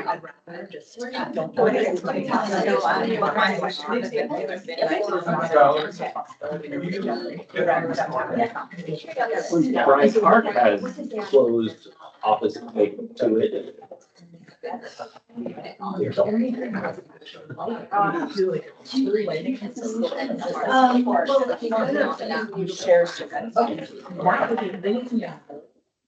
And you kind of like only issues that.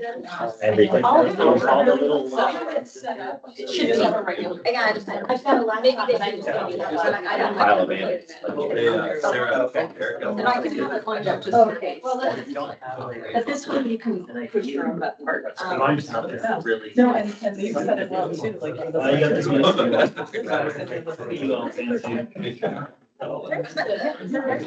It's like. Pushed around, so then it's just.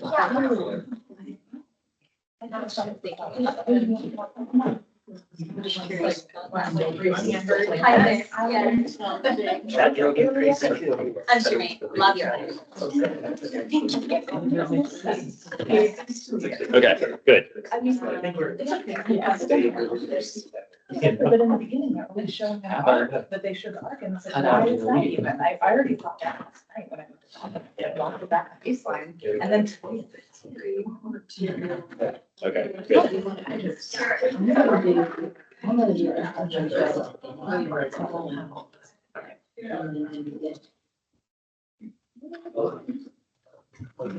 That was unready.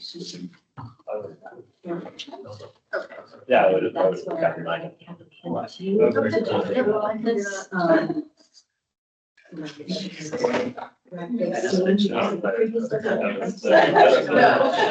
you want to, like, comment, questions. Yeah. So everyone's like. We could revisit. What? No commenting or And then questions. like, if I ask a question, then they. Like, how that works. Ask a question, then like, say what we want to say. Your vision. What is your vision? Try to have your. And then. No, there just wasn't enough.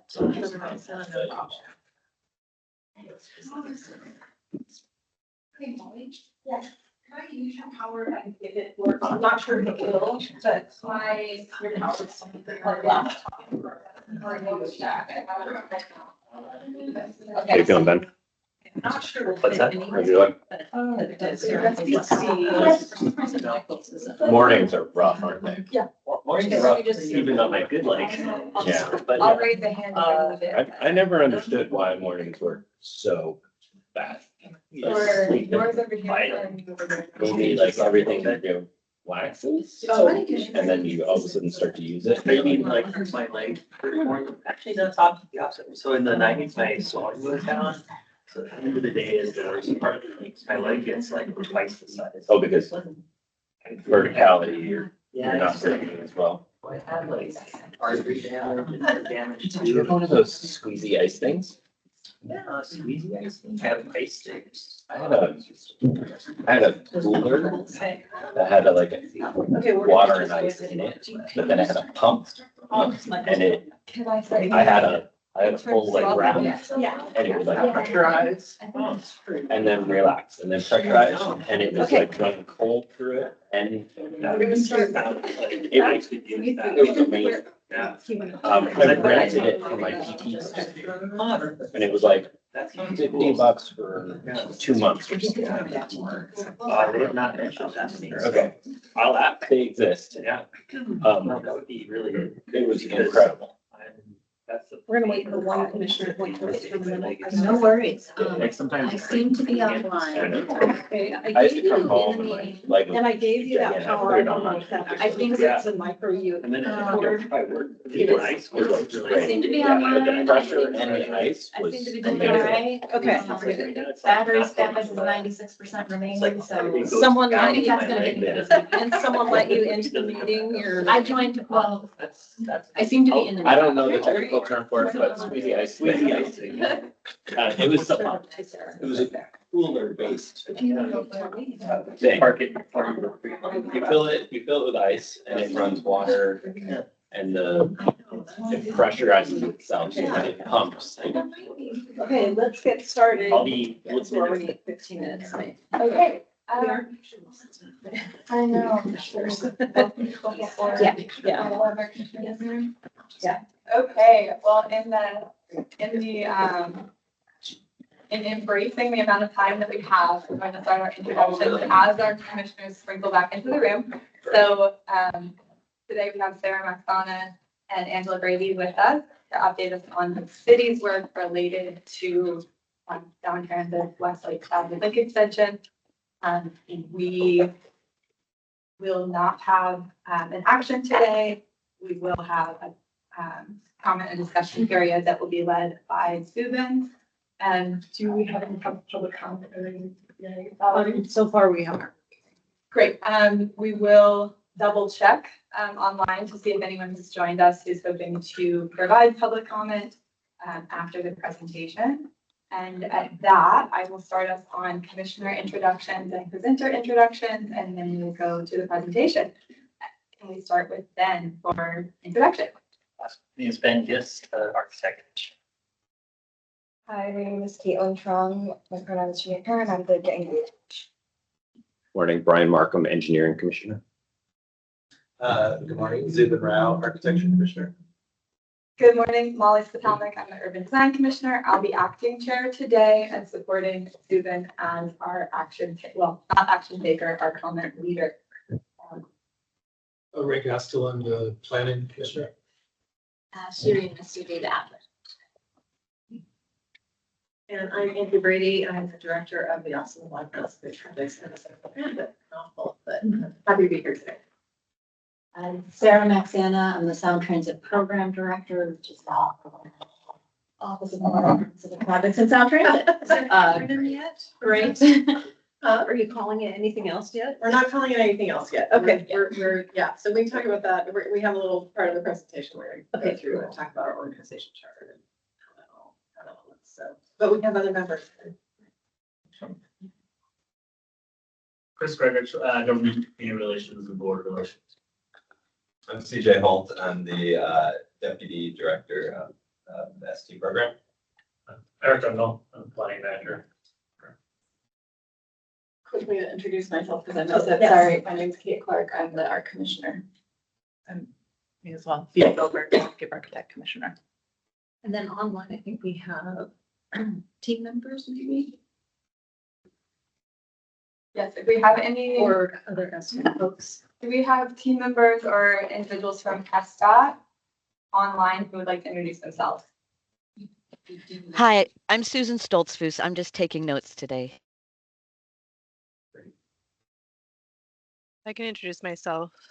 I'm Vera Giampietro. I'm with the SDOT, Office of Waterfront and Civic Projects Sound Transit Program, and I'm the Ballard Link Extension Project Manager. And Ben Smith, also with SD Program Team.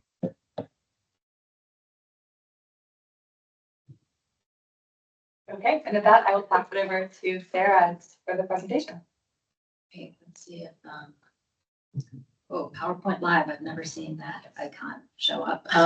We see it though. All right, you do see it. That is what, Not quite in the room Yeah. on yours, but not up there. you don't see it up there yet? There's a lag usually. It is visible on that. Yeah, it's up. Just give it some time. All right, well, I'm gonna just slow roll the intro while we wait for those slides to show up. I'm Sarah, we did intros already, but it's so good to be here again. I think for many of you who've been on the commission for a while, may remember back in 2022 and 2023, we did quarterly updates and we came to the commission as a staff team and provided updates on all of the different work groups and the different bodies of work that we were doing really back then in preparation for the actual project to start. We're now a couple years further ahead, and as you know from last year, the project is underway, and you have already done your first set of project reviews for West Seattle Link Extension, that PE review that came through in 2024. That took up a lot of bandwidth for you as commissioners and for us as staff, and so we put these quarterly updates, staff updates on hold, but we're happy to be back this year with them and want to work with you to figure out the right cadence and how best to both provide the opportunity for those code required reviews for the project itself through permitting, but also this space to bring you other bodies of work that the city team is working on that would benefit from your input and guidance and discussion. So we are here, this is really almost like a reset. The team has changed a lot in the last 2 years. We've got new structure, new leadership, new staff, and bodies of work that have continued to progress in the last couple of years. So our intention today, I'm gonna go to the next slide. I don't know if anyone can. Sorry. Are the folks on the, with their mini screen able to see? Yeah, we can. Oh, okay, that's great. Yeah. Sometimes I'm gonna start it. Presenting. Just log off on that one and then log back on. On this one? Yeah. Log 'Cause on. We all get it. Like stop, like leave the meeting and come back on? I think so.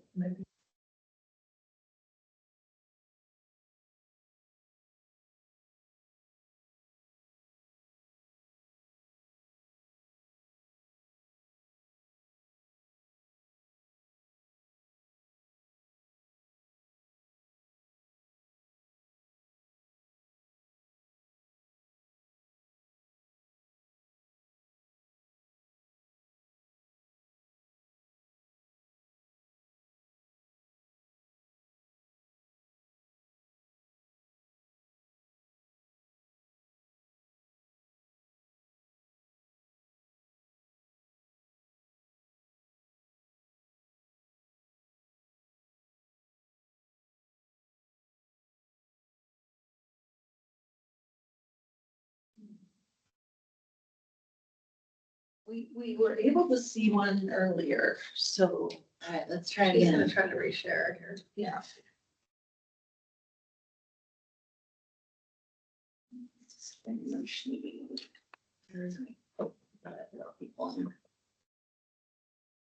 But it says it's being shared, but it won't. Display it. Yeah. Well, Okay, does so- everyone have a screen or have a screen they can share with? Okay, let's Looks just like go ahead. everybody does. Yeah, let's just go. think we'll be okay, because I think they can see it online. So. All There you right, go. so I tried different. The problem with this is it means that you're seeing my screen and, well, it means that like if new emails pop up. I know. Oh, I hate that. those Yeah. that, all right, we're gonna make the most of it. We are gonna make the most of it. Of course, no, it doesn't, but it's blocking the thing I'm trying to hit here, but of course, let's see, slideshow. All right.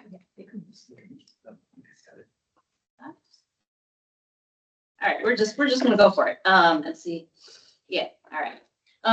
So our intention today is to reintroduce you to our ST3 city team, which is what we call ourselves and the framework for all of the work across the city family that is supporting sound transit projects through planning, permitting, and delivery. We'll talk a little bit about roles and structures, and then and give some examples of our recent work. We'll focus a bit on the major activities that we are anticipating in 2025 for the project, but really for each of our work groups, and then hopefully leave some time for discussion in future briefings. For those that saw the draft slide deck, there's a fair number of slides here and there's a lot of content. So I'm probably going to be flying through pretty quickly at a fast clip, but this is all meant to spur discussion. And I know in a couple of weeks, we've got some additional time to hear from you. And hopefully this will provide you some good context on the work that we're doing that can help inform that conversation. So overview slides, probably don't need to spend a whole lot of time on this. In case you haven't heard, ST3 was passed by the voters back in 2016 and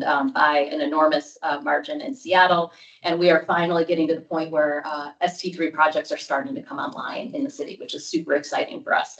We've got the Pinehurst infill station coming online next year. And then the projects that we're mostly focused on through planning right now, South Graham Street infill station, part of the 1 line in 2031, 2032, the West Seattle Link extension, that 4-station extension of the 3 line, and then in 2039, the Ballard Link extension, which is that 9-station extension of the 1 line, including the new transit-only tunnel from the CID to Seattle Center.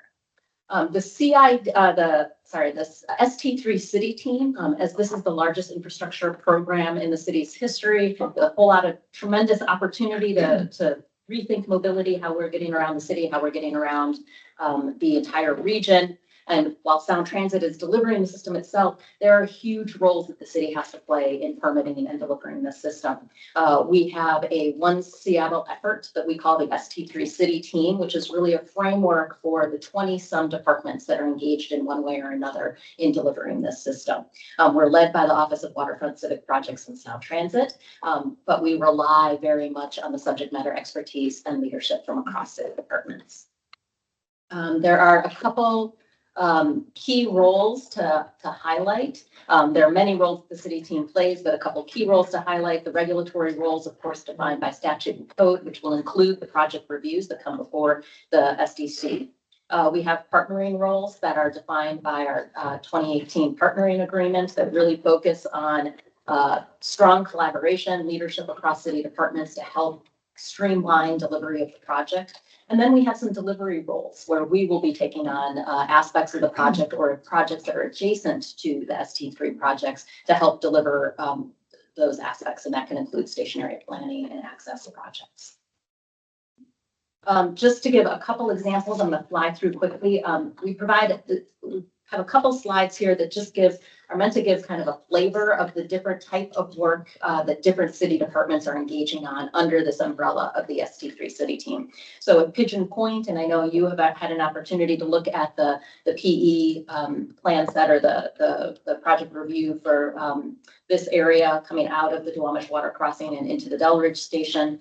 A lot of impacts are anticipated. We are working with Sound Transit to minimize and mitigate those impacts. We have SDCI as the lead agency at the city working on a restoration plan that'll be prioritizing the ecological functioning and habitat. We have SDCI, SDOT, and the Office of Sustainability and Environment that are working on the creation of a tree and vegetation management plan. Sound Transit will actually lead the creation of that plan, but we are in a key supportive role. that will focus on the tree loss and replacement approaches, all dictated by established city policy. And then SDOT, Parks and Recreation, and FAS are all involved in looking at the loss of parkland as part of that West Duwamish Greenbelt, where the new guideway is going to be working in compliance with city code to ensure that the replacement of that lost acreage is made in the area. Another quick example, the Soto segment, also an area of West Seattle, link extension that you've reviewed. We've got City Light, SPU, and SDOT, all very focused on the many utility relocations that are going to be necessary to build that segment. We have FAS, City Light, the fire department, and SDOT all focused on managing and planning for the proximity of the guideway and the structures to existing city assets, buildings, structures, roadways. We have SDOT leading the redesign of 4th Ave South, which is the corridor that's going to be absorbing a lot of the bus traffic that will be coming off of the E3 busway that will close in to make space for the guideway, the new guideway. And then we've got OPCD and SDOT leading work to plan for safe access to the station, transit-oriented development near the future Soto station. So again, this is just to give a flavor, by no means exhaustive flavor of the different work underway at different departments. Just a couple examples of specific deliverables last year. The city was lead on. This was also a topic of a briefing last year, the design guidelines that was adopted by Joint Directors Rule, OPCD, SDCI, and SDOT. Those guidelines intended to provide that that advisory body of guidelines to help shape the reviews that you're providing and help shape the eventual design meant for to help inform evaluation by city staff, boards, commissions, and to help guide Sound Transit's work as well. Another quick example of a deliverable also adopted by Joint Directors Rule last year, the street concept plan for the West Seattle station. So this looked at the adjacent streets or the streets adjacent to stations and defined both a vision and a design for providing for safe pedestrian access across those right-of-ways and integration with the modal networks that are all defined in the Seattle Transportation Plan. Very much leading with Vision Zero principles, looking at these stations as pedestrian generators and wanting to ensure that we have safe pedestrian access to those stations. Okay, so that's a little bit of just giving you a flavor. We're going to dive a little bit into where we are now and talk about the mayor's executive order that he issued a couple weeks ago, what it says, what it means, and then talk through the current structure of our city team, the different work groups and bodies of work that are underway this year. So the executive order that the mayor issued the week of his stay to the city was a One Seattle commitment to expedite light rail expansion, and it basically had 4 aspects to it that organized a lot of the work that we've been doing in partnership with you, in partnership with Sound Transit over the last several years to help support delivery of ST3 projects. It elaborated on a new leadership structure for the ST3 city team and expansion of the Office of Waterfront Civic Projects and Sound Transit under Director Angie Brady's leadership. It defined a body of work related to permit streamlining and is the code amendment legislation that I know you were briefed on last month and that we'll touch on a little bit later in the presentation. But basically reiterated that commitment to help deliver these projects in an expedited way and laid out our plans to transmit legislation later this year to refine our codes to support light rail permitting. Resources, it identified and pointed to last year's budget, which included support for the expansion of the ST3 city team. There's a lot of work ahead in getting ready for the volume of permit activity that we're expecting. We've got a whole lot of secondary reviewers across the city that are going to be necessary to move those permits through the city and deliver them on time and consistent with what we've laid out in our permit plan. We also have a lot of construction management and technical work that we're going to be doing to help deliver aspects of the project itself. And all of those positions are going to require some initial funding to get them up and going, even those that'll be charging to a permit later on down the road. And so this This part of the executive order directed us to work on a staffing and resource plan that uses those dollars that were identified in last year's budget and to move that to council via legislation later this year. So that is something that we are working on. And then the final section is on rider experience, calling on us to develop a 4-year work plan, looking at those staff and resources that were identified that were discussed in the previous bullet. You know, what are we going to be doing for the next 4 years, and how can we make sure that we're not just delivering the project itself and you know, just pencil pushing permits through the city, but that we're really thinking about rider experience and how are we doing, fulfilling our city's roles to support the project in a way that yields good outcomes at the end for the user. All right, so I'm going to take a sip of water. I'm going to take a sip of water, and I'm going to turn things over to Director Angela Brady to talk a little bit about what this structure laid out in the EO. Yeah, thank you so much. You did a really nice job covering the EO and all the other information. So thanks again for having me. Just a little bit of history about our office. So when Mayor Murray began his work, he created the Office of the Waterfront. And that was back in January 2014. And over time, and so we have been very, very much focused on our brand new waterfront. As you can see, it's almost done. We've been building it for 5 years now, actually more than 5 years. But throughout time, we kind of, as we advanced our work on the waterfront, there were other projects, bigger civic projects that we took on as well under the leadership of Marshall Foster, who was our director for a very long time. I'm a Pledge Arena being one.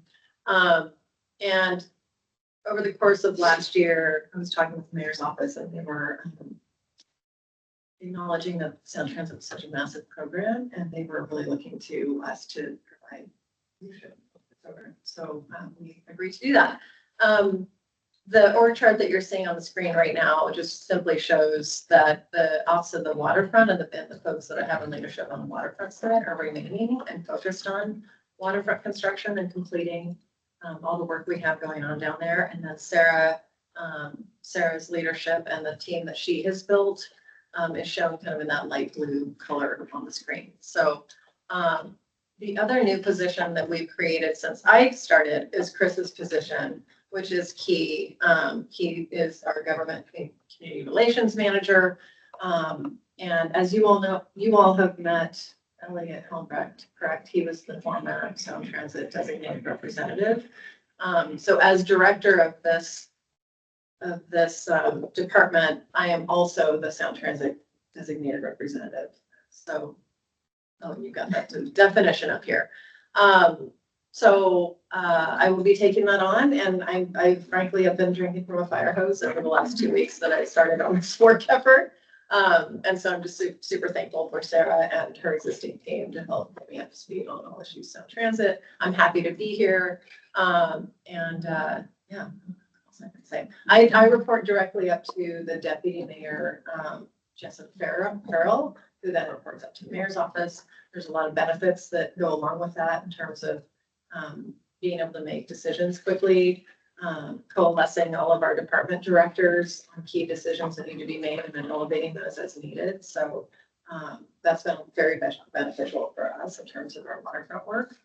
I spent a lot of time in this room with Valerie and Michael and all past design commissioners on waterfront issues. So I'm very familiar with you all and briefing you on all things design and construction. So I'm happy to be here. I don't know what else I can say. I'll add a couple things. I think there's been a lot of questions about what this means, what this means in terms of our relationship with SDOT. And so I just want to provide that while the Office of the Waterfront Civic Projects and Sound Transit is an independent office that reports directly to the mayor, we are integrated into SDOT and housed at SDOT. I'm still a part of the SDOT senior team, and so very much still those relationships and that partnership and leadership at SDOT is critical to the success of the city team and the success of our this broader program. The permitting activity, for example, street use and SDCI are the leads for permits in public and private space, and they remain the permit issuing agencies. But the umbrella under which and the leadership from Angie includes partnership with those.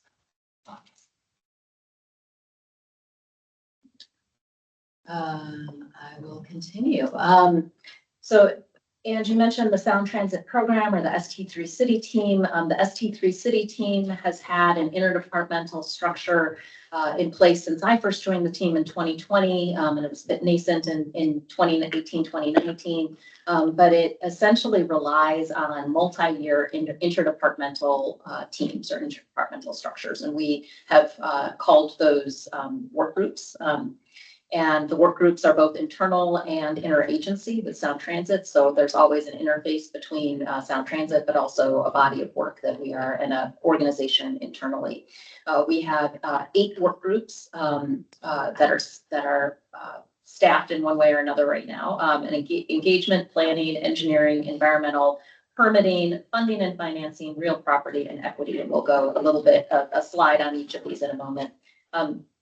And all of those are, and the intent of this graphic here is to show that we have a project management team, and that project management team reports through CJ as our deputy director for the Sound Transit Program, and through us. That project management team is really the, I think of them as both the air traffic controllers or the umbrella over all of those work groups, kind of helping steer issues and elevate issues that are in need of escalation or policy guidance. They're also the safety net under all of those work groups that are catching issues that might not fall under the purview of a specific work group. And so they're really kind of a, both foundational and kind of overarching group of project managers. Vera and Ben, who had joined, are on the call, are 2 of our key project managers for our team.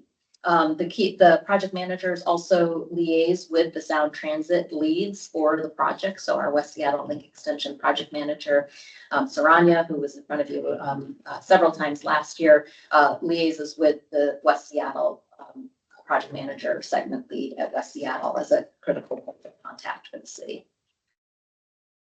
So going into a little bit project management, I guess I just gave the overview of that. The lead department or the lead agency for the project management team is our office, the Office of Waterfront Civic Crime. I'm just going to call it our office. And the major bodies of work in 2025, major activities will be transmitting legislation to adopt the West Seattle Link Extension project. That's 2 pieces of legislation that are essential in both an ordinance that amends the Transitway Agreement, or basically appends the exhibits for West Seattle Link Extension to the existing Transitway Agreement, and then a resolution that adopts the project. And both of those pieces of legislation are necessary to be in place before the city can issue any permits. And so that's an activity that'll happen later this year following the federal record of decision for West Seattle. We'll be advancing the preliminary engineering review for the Ballard Link Extension project.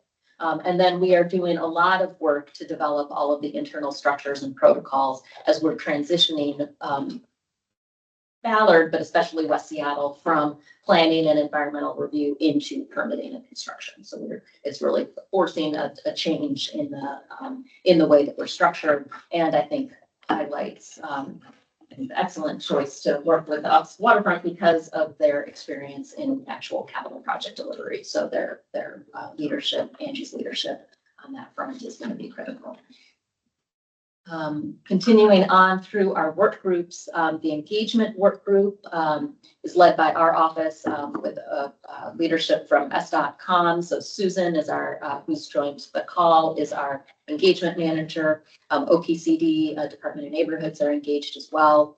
The major activities for this year include engagement on the light rail code amendments. And so you've been briefed on the code amendments. The code amendments have now made it through the SEPA process, and we are preparing legislation that will be transmitted later this spring. And so we're doing a lot of engagement to support that body of work.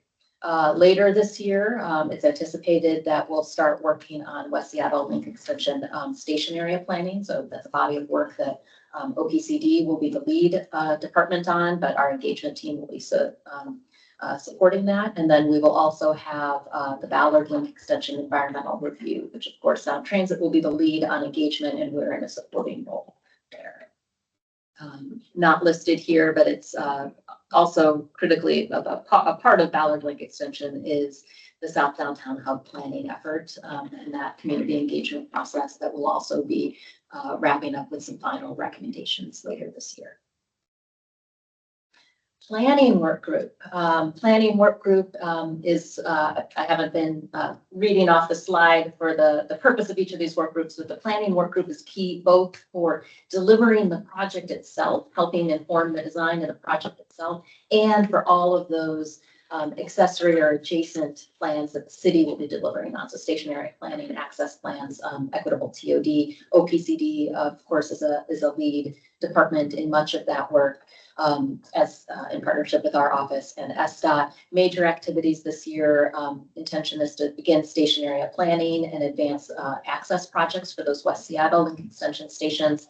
We'll be doing the street concept planning, that street design work that we did for West Seattle last year. We'll be doing that for Ballard, or starting that for Ballard Link extension stations, and then are advancing in both West Seattle and Ballard transit-oriented development opportunities, joint development in particular at future stations. I have a slide now that gives a little bit more, or several slides that give a little bit more details on each of these bodies of work. I'll highlight though as I go through them. This is very much the space where we are matrixed, and so it's leadership at OPCD and policy and planning at SDOT that are critical to advancing these. But our team at the Office of Waterfront, we do have Eric in this, just joined our team in January as the ST3 planning manager. And so he is in a key role on our team to help create that umbrella for all of these different planning efforts that are happening in other departments. So the access projects later on for this year, Sound Transit is going to be identifying in partnership with us their non-motorized access allowance for West Seattle stations.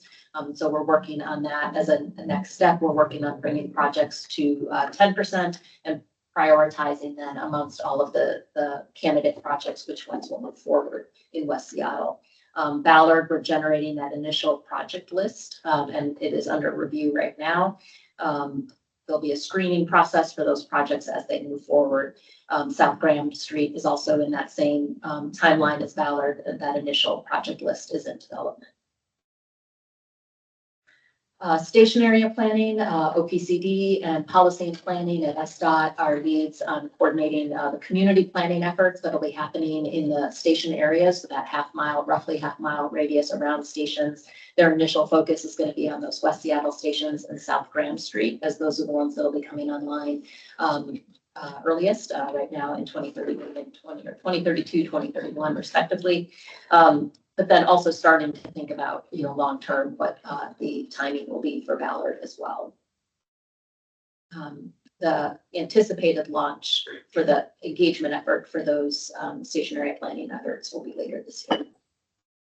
And then equitable TOD, we have staff at OPCD, our TOD strategist, Alberta Black, is leading work with at OPCD, but across a number of city departments, working with Sound Transit on opportunities to advance equitable TOD opportunities. So really trying to center community as the decision makers for community-led development. So this is very much building on the experience that OPCD has with that development initiative, trying to build opportunities for community to have agency in the redevelopment opportunities in their communities. Key activities this year, there will be a community advisory group and consultants that will be working on the community processes. OPCD is working on those, getting them up and standing, as well as place-based groups, so specific to station areas, including CID and Delridge. There's also underway a remnant parcels technical analysis. So this is looking at those small remaining parcels that have been left behind from SU2 and looking at opportunities to lessons learned from that moving forward into ST3. In 2026, there's expected to be an equitable TOD strategy and implementation plan that will be the final or the next major deliverable for that body of work. Continuing on through our work groups and just talking kind of high level, some of those bodies of work, our engineering work group is works in partnership with Sound Transit, highly focused on the project itself. And I would say not just the project itself, but a subset of specific engineering challenges or areas where there's need for focused coordination with the city team. So this is particular where there's potential impacts or interface with city assets or anything, that involves some complex engineering around, maneuvering around a city bridge, for example. Lead departments are our office, as well as engineering teams from SDOT, SDCI, City Light, SPU, SFD, and many others. Their major activities every year are advancing engineering and support for specific subset of topics. So there's a joint work plan with Sound Transit where they're advancing engineering. There will also this year be some support for value engineering for West Seattle, as well as preliminary engineering for ballot engineering. Our environmental work group. Our environmental work group really oversees the city's involvement in all of the state and federally required environmental actions for these projects. So anything under NEPA or SEPA. We have a full-time environmental manager, environmental and legal manager in our office, who works very closely with environmental managers at SDOT capital projects, but really oversees an umbrella of over 100 city staff members, subject matter experts in different domains that come together to evaluate the environmental documentation that Sound Transit is putting together. So this year, there's a lot of mitigation planning that is underway for West Seattle, in particular, looking at parks impacts and historic resources where there's specific required actions for the parks impacts in particular, including legislative actions that the city has to take in order to allow impacts to those types of properties. And so we have a role in NEPA Section 4F and Section 106. We're also working for Ballard Link Extension, looking at the second draft EIS that we're expecting later this year, as well as a support for, I should say, identification, not selection, but identification of a preferred alternative for the FEIS. Permitting work group. I'm just looking at my slide and doing a quick time check here.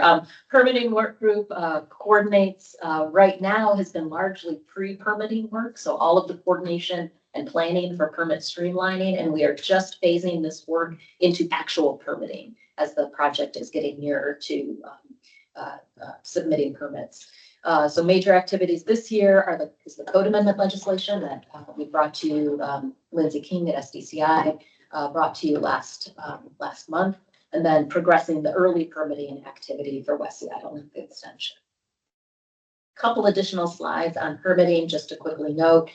This slide you saw last month, but it's just a reiteration of at a high level, what those buckets of code amendments are. So the summary is refining the criteria for the permit reviews, establishing design standards for light rail through all of the 19 different codes that light rail is going to wind through as it's constructed through our city.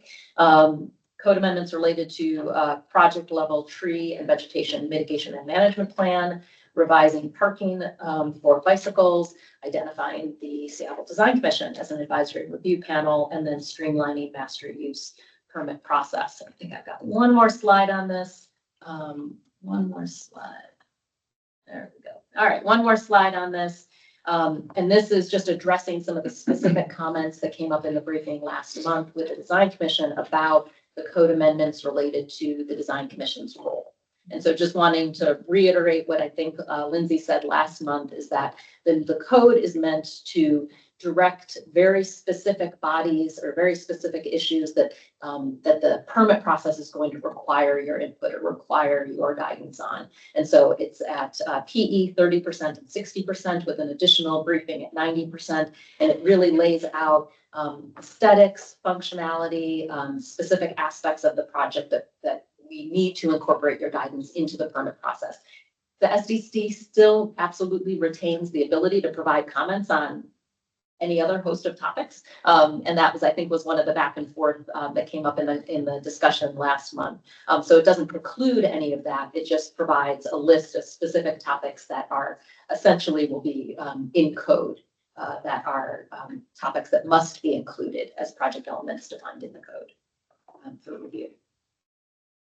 All right, wrapping up our work groups, we have a newly created real property work group that we stood up last year, managed by FAS, but with involvement from basically any city department that owns property that is going to be impacted by this project. So that's City Light, SDOT, the Fire Department, Parks and Recreation, and SPU. And they are managing the efforts in coordination with Sound Transit to look at what those impacts are and what is the mechanism to allow Sound Transit to use, or in some cases, acquire those properties. And in many cases, that requires legislation. And so we need to be working backwards from when they want to start construction and make sure that we're building in enough time for all of the activities that are necessary in order to allow them to impact those properties. We also have a funding and finance work group that is managed by our office. That manages the city's approach to contributing to the project itself. So that could be through in-kind support, it could be through a direct third-party contribution, and helps more broadly on balancing risk, cost, and possible funding opportunities for the city. And that has a lot of involvement from FAS, the finance division, and our budget office. All right, I'm getting to the end here. Phew, I'm gonna take another sip of water and we're gonna review major activities for 2025. All right, so it's at the citywide level. So this is citywide across all of the ST3 projects. We're going to be transmitting that code amendment legislation that we've talked about. That is a huge body of work that's been underway for several years. And so really excited to get to this place of finally sending that down to council.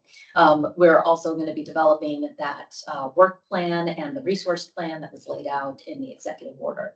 Specific to West Seattle Link Extension, we'll have the legislation that I mentioned earlier to adopt the project that will allow city departments to issue permits.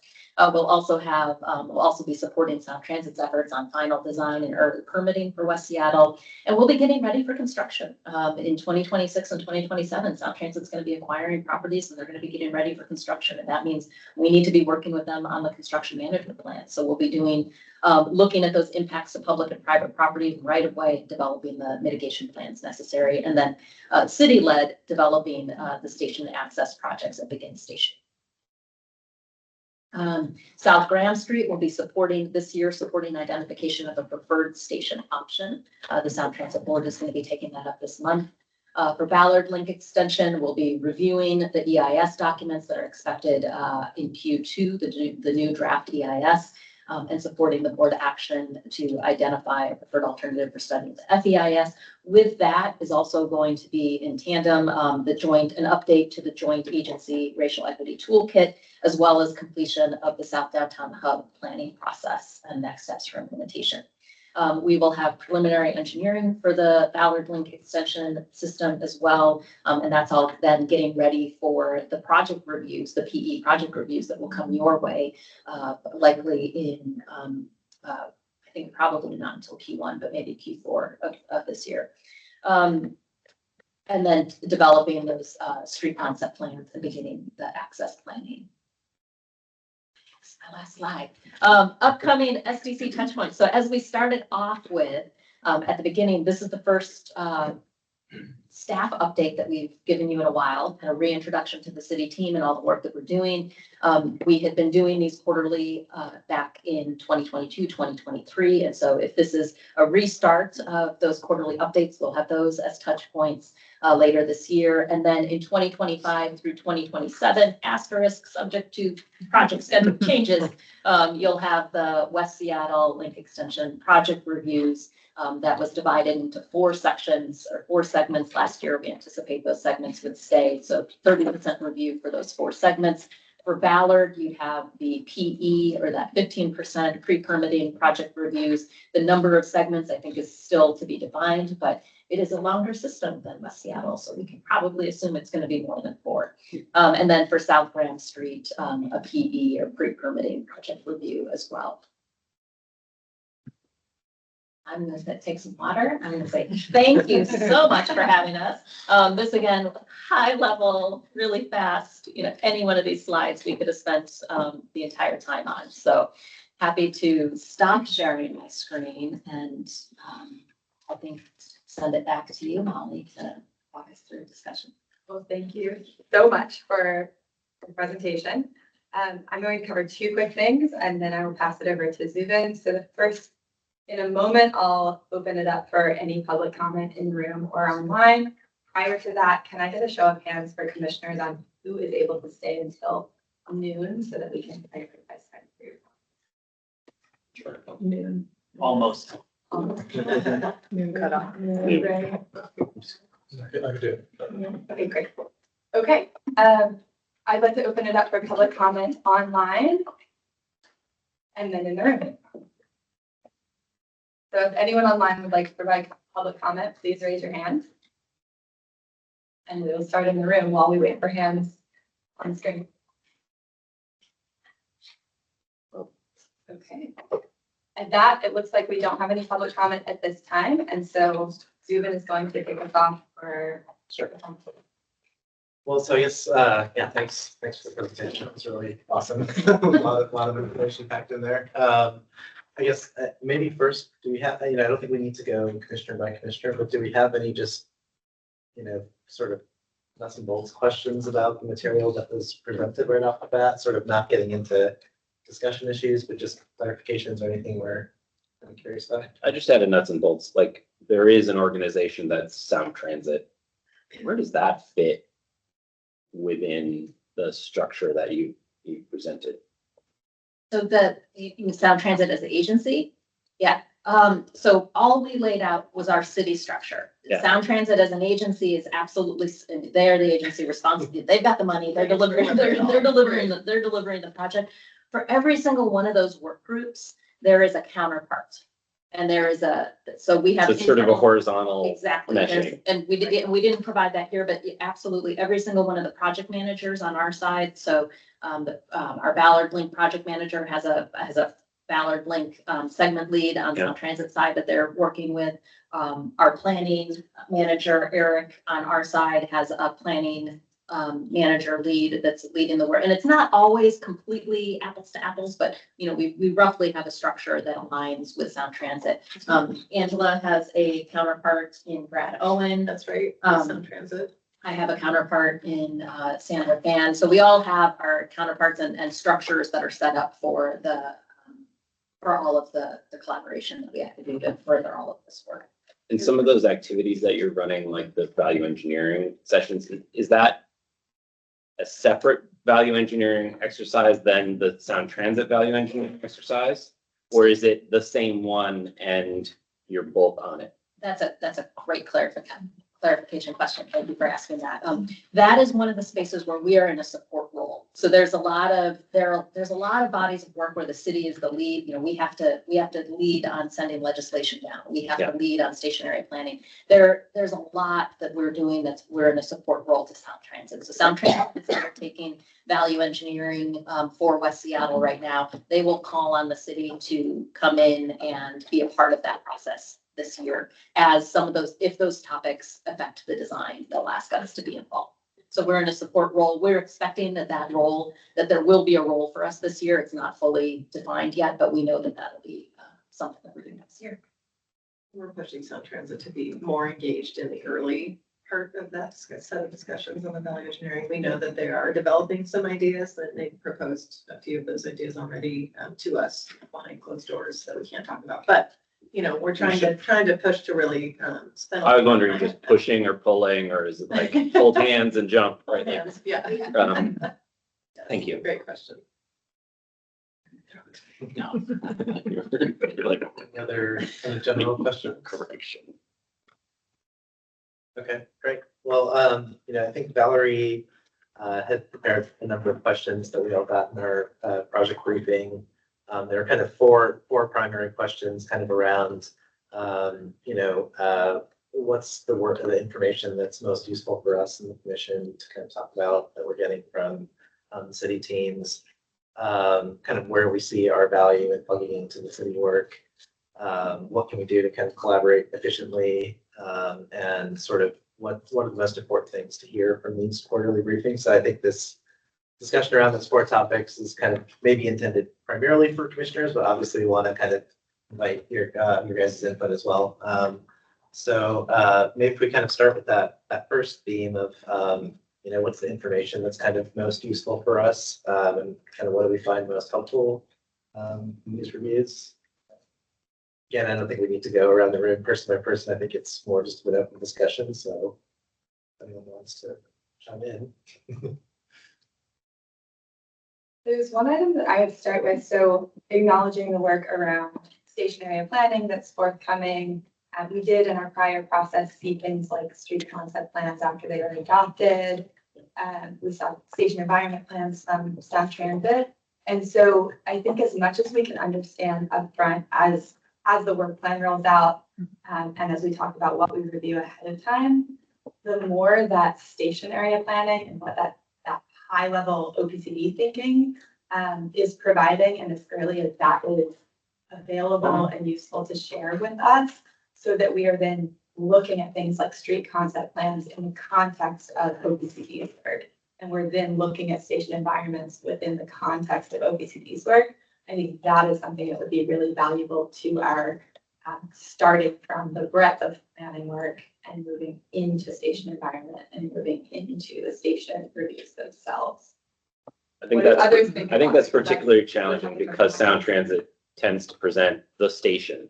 And then they say, but the city's doing something around it. Yeah. Looking at both of those together is much more meaningful. And I think it is much better for the communities that result, right? And in the footprint that they share with us, the other big chunk is the TOD. Yeah. So we have a lot of vague areas that if we could inform feedback that we have for TOD, projects, we also have more understanding about street concept. And I think there's often like slivers of land left over and Sound Transit says, oh, that's just TOD.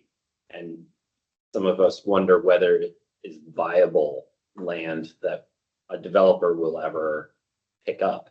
Yeah. So it seems like unless it's commercially viable land, it will probably be left as a city problem, right? And encouraging that viability of what they leave behind, because otherwise it will become that issue. I think that's particularly interesting. Yeah, and with that in mind, that Sound Transit owns TOD sits within a broader station area planning effort, sits adjacent to and in relation to the ETOD work that Alberta Black is working on. And so the more that ahead of Sound Transit coming to us, we understand from the city side what is the vision for this area, the more that I feel SDC is able to be useful to the city in helping to be the city's consultant team associated with thinking about how we take this planning and then how it actually informs the work that we're doing directly from Sound Transit. Does that mean what you're describing, Brian? I think absolutely. I think we often have a very good holistic view of what's going on, and it's great that the city is asking us, like, how can we engage, right? Like, getting the full picture all at once is crucial. Bus routes, neighborhood plans, zoning, all of that. Not always clear, like what's Sound Transit responsible for presenting. They do all these background slides, right? But it's really different for commissioners to hear it from city staff. Yeah. And it was, Kevin's not here today, but the way he puts it is we want to sing from the same song sheet. We're independent and we can have our own thing to say, but we want to know, like, no one wants to sabotage the work that the city's doing, right? Yeah. I think we want to help, right? Yeah. Like, we don't want to And just how can know, we- we want to help. Yeah, and how right? can we help leverage? Yeah. Could I offer a quick comment on timing? Sure. That might be relevant. So you had the 15% or PE reviews last year for West Seattle. Yeah. We hadn't started stationary planning in West Seattle. You don't go out and start stationary planning until you have a record of decision and you know where the stations really are going to be. And so we're anticipating that record of decision this year. And then we'll start our city legislation so we can start permitting the project. And then we'll start the stationary planning efforts following that. So what that does mean is that for the 30% reviews that you're going to have next year for West Seattle, we'll have some of that stationary planning started. And so I think we'll be able to better meet that desire of having that whole picture underway in a way that we couldn't have done last year with the project reviews. And I would say that we're probably even a step ahead of that, right? Like, so we've already commented that, oh, this station plan precludes that or impacts this other thing. And it's always been a question of mine personally, like how much does Sound Transit need to listen to that? Or how much will they listen to that, right? And then how much do the other agencies even hear of that discussion? And I think that's where having the design commission built into the code as a necessary step in the project review process that is our permitting process. Yeah. It means that we have to take that feedback in as we're reviewing those permits and conditioning those permits. And so I think that's the mechanism that we're hoping the code amendments create and strengthen for that relationship. And I think we probably need to get better at saying, like, these are the big things that we're commenting on, and these are the little things that we're commenting on, and prioritize. Thank you very much. Because otherwise we can just swamp somebody, and that gets in the way of progress. I had a question from an arts perspective with the station area planning. In your layout of all of the interdepartmental collaborations, when do conversations get initiated with the Office of Arts and Culture around % for art and capital projects associated with all this new construction? That is a great question that I'm going to need to provide an answer to at a future time. I know we have had some conversations with them about integrating them into stationary planning. But I don't want to overspeak for OPCD, who's not here right now. But that is a great question that I'd be happy to provide a follow-up response to. Great. I know they have great examples of having models of like planning artists who are involved kind of in the early stages before it gets to the postage stamp point when an artist goes into the little plinth that's designated for them at 90%. So it could be a good opportunity for some kind of a collaboration like that. I'm glad you asked about that. I've been thinking about that as well, just in terms of, it was one of my team hasn't seen it yet, but I've developed an org chart that shows that linkage between Sound Transit and our team. And art is one of the disciplines that I've got in that org chart. You can understand what does this look like. Yeah, and Waterfront's a great example of how beautifully integrated an art plan and program rolled out in that whole redevelopment. Yeah, and we have a full-time staff member on the Waterfront team where speech. So I know her, love her to death, and she's been in the city forever. But and she, has been she is technically an employee of the Office of Culture, but she sits with us full time. She manages the Waterfront art program, and so I think there's a lot of opportunity for us to collaborate in that same way. Although we don't own all of the projects that Sound Transit is implementing, but we obviously are a strong partner in that. So we'll be thinking a lot about that. We talked to Jason Hupkinoff when we were doing the recent reviews, just to talk about how it all worked. And he's going to actually come in a couple of weeks and describe how he's using planning artists, which is like earlier in a couple of weeks. And so I was going to invite you all, and then maybe invite the arts folks from Sound Transit too. So, because they had floated this idea of using like an earlier phase planning artist too. So could be a model to continue to think about. I'm sorry I had to come and go. I'm really wanting to hear more about what's been going on, but sorry about that. You did an excellent job. Well, I guess, maybe one theme that we're kind of touching on in some of these comments is, where does the SDCI kind of, or sorry, SDC. I say that, SDCI a lot in my work. Where does SDC kind of plug in? I think one thing we've been talking about is sort of how do we get involved maybe a little bit beyond just station reviews, because there are a lot of really critical issues that are getting worked out in these working groups. And so obviously we all have limited bandwidth. We need to do that really efficiently, but I guess I'm wondering if commissioners or city folks kind of have thoughts about, like, do we need to have more subcommittees that are kind of plugged into working groups, or like, is there some kind of mechanism where if like a really critical decision about something is being made, that we can somehow be briefed on that before the project just comes for like a 30% review, and that decision sort of essentially already made, So I guess I don't know, just any kind of thoughts around that topic. Can I ask a question on that? Like, Yeah. I would imagine to get to 30%, they're doing a lot of coordination with the planning that's happening. Can that be presented at the same time or sort of in collaboration? Because I think very much understand that Sound Transit is going to come with a station or a alignment or something very particular. But if somebody else was there at that time saying, and we work together to create blank.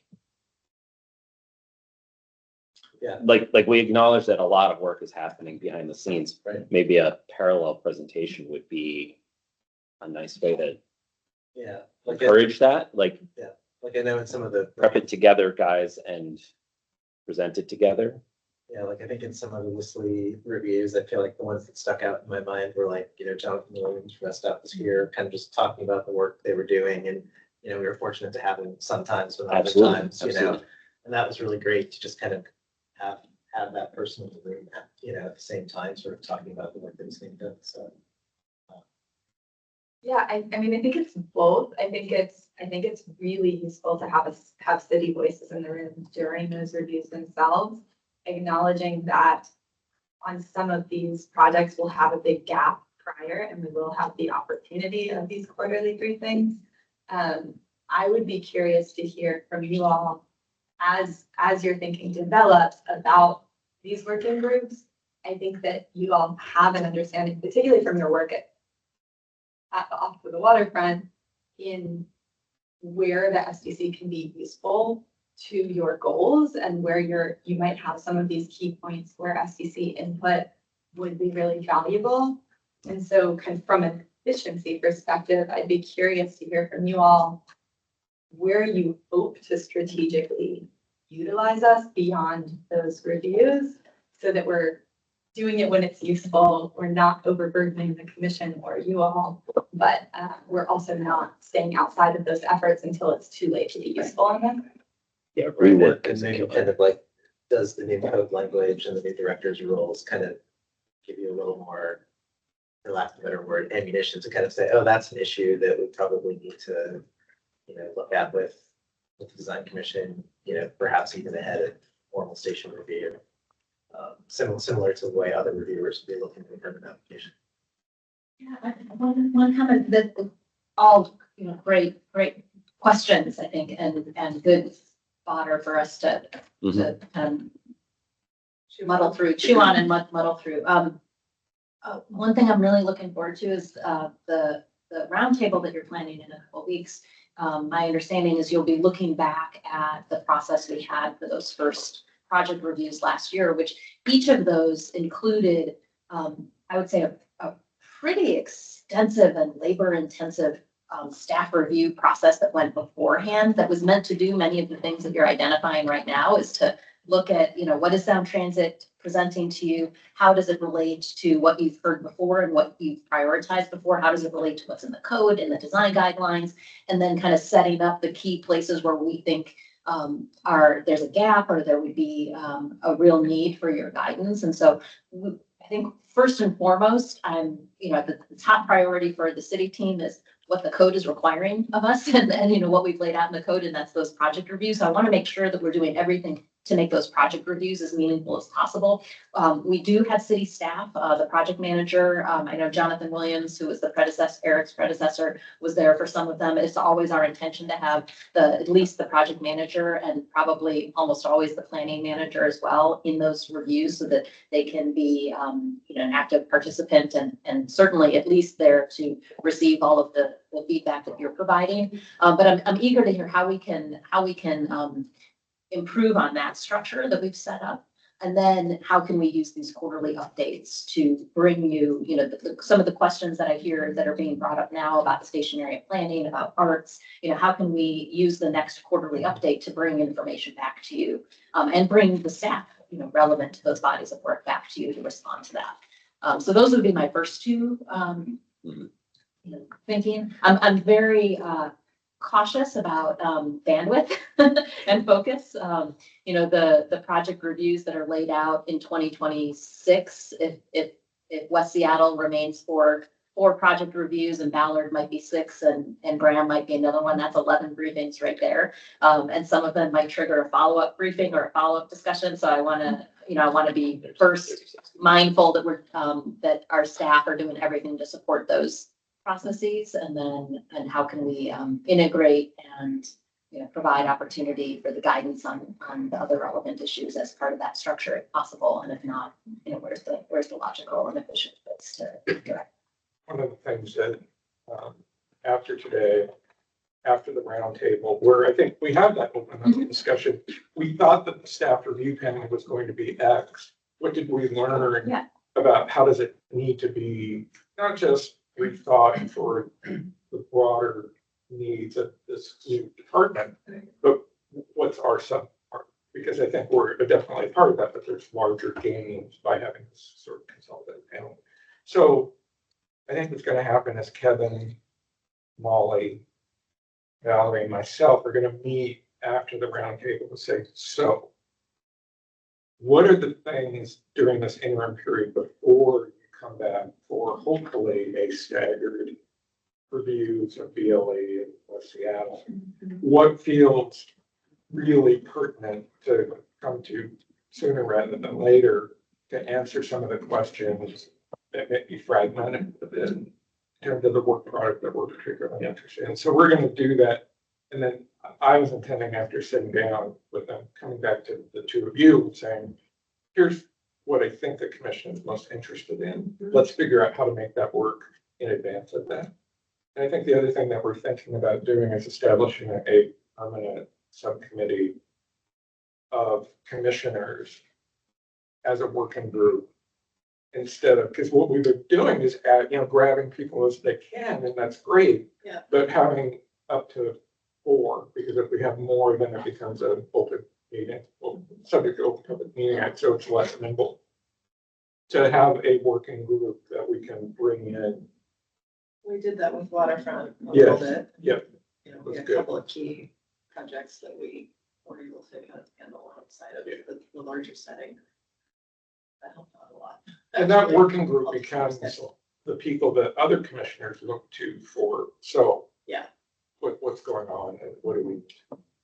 We have a unique challenge here in that the Sound Transit deliverables are not being delivered by the city. Right. So when I think about, all the years we spent here with the waterfront program, the city owned the project delivery, we owned the design, we owned all the, right of way acquisition, like the thing. And so when we brought you our projects, we brought you everything. Sure. And when I listen to, your comments about cities work on stationary planning and other things, I think about what Sound Transit is going to want to do, because they're going to want to come in at the 30, 60, 90 and get their approvals and go move on, Right. And so it leaves the city in a place where we're going to be asking them for early information, early design work. And, and I think there's, that's one of our challenges, is creating that partnership with Sound Transit and the trust in Sound Transit so that we can actually have those earlier conversations, so that when they come in here to present the 30%, we can actually be prepared and have seen the information and have thought it through. And, that's going to be a really tough thing for us to do. I'm just going to be frank about that. One of try the, our best to do it. I think Molly already, I think everyone's already commented on this, but I'm really curious about like the bike infrastructure, how it connects, beyond the across the street connection that the city, I think, controls all of that stuff. So when we ask Sound Transit, they're like, well, we don't really, we don't really know. We don't have an answer for that. So that pedestrian and bikes and just how people get to the station off-site is really the part that I'm the most curious about. From your Accessibility, a part of that, and I think that's a really great point of how that plays out in the city planning and then the station planning, like, because if one part is accessible, the other part is not, or if there are challenges in between, then the whole thing becomes not really accessible. So I'm also very interested in understanding that as well. I hate to backtrack, but I just wanted to go back to the additional work of getting us up to speed before the meeting. In the earlier light rail reviews, there were often subcommittees after the main reviews to deal with the types of things that I think we're trying to get ahead of this time.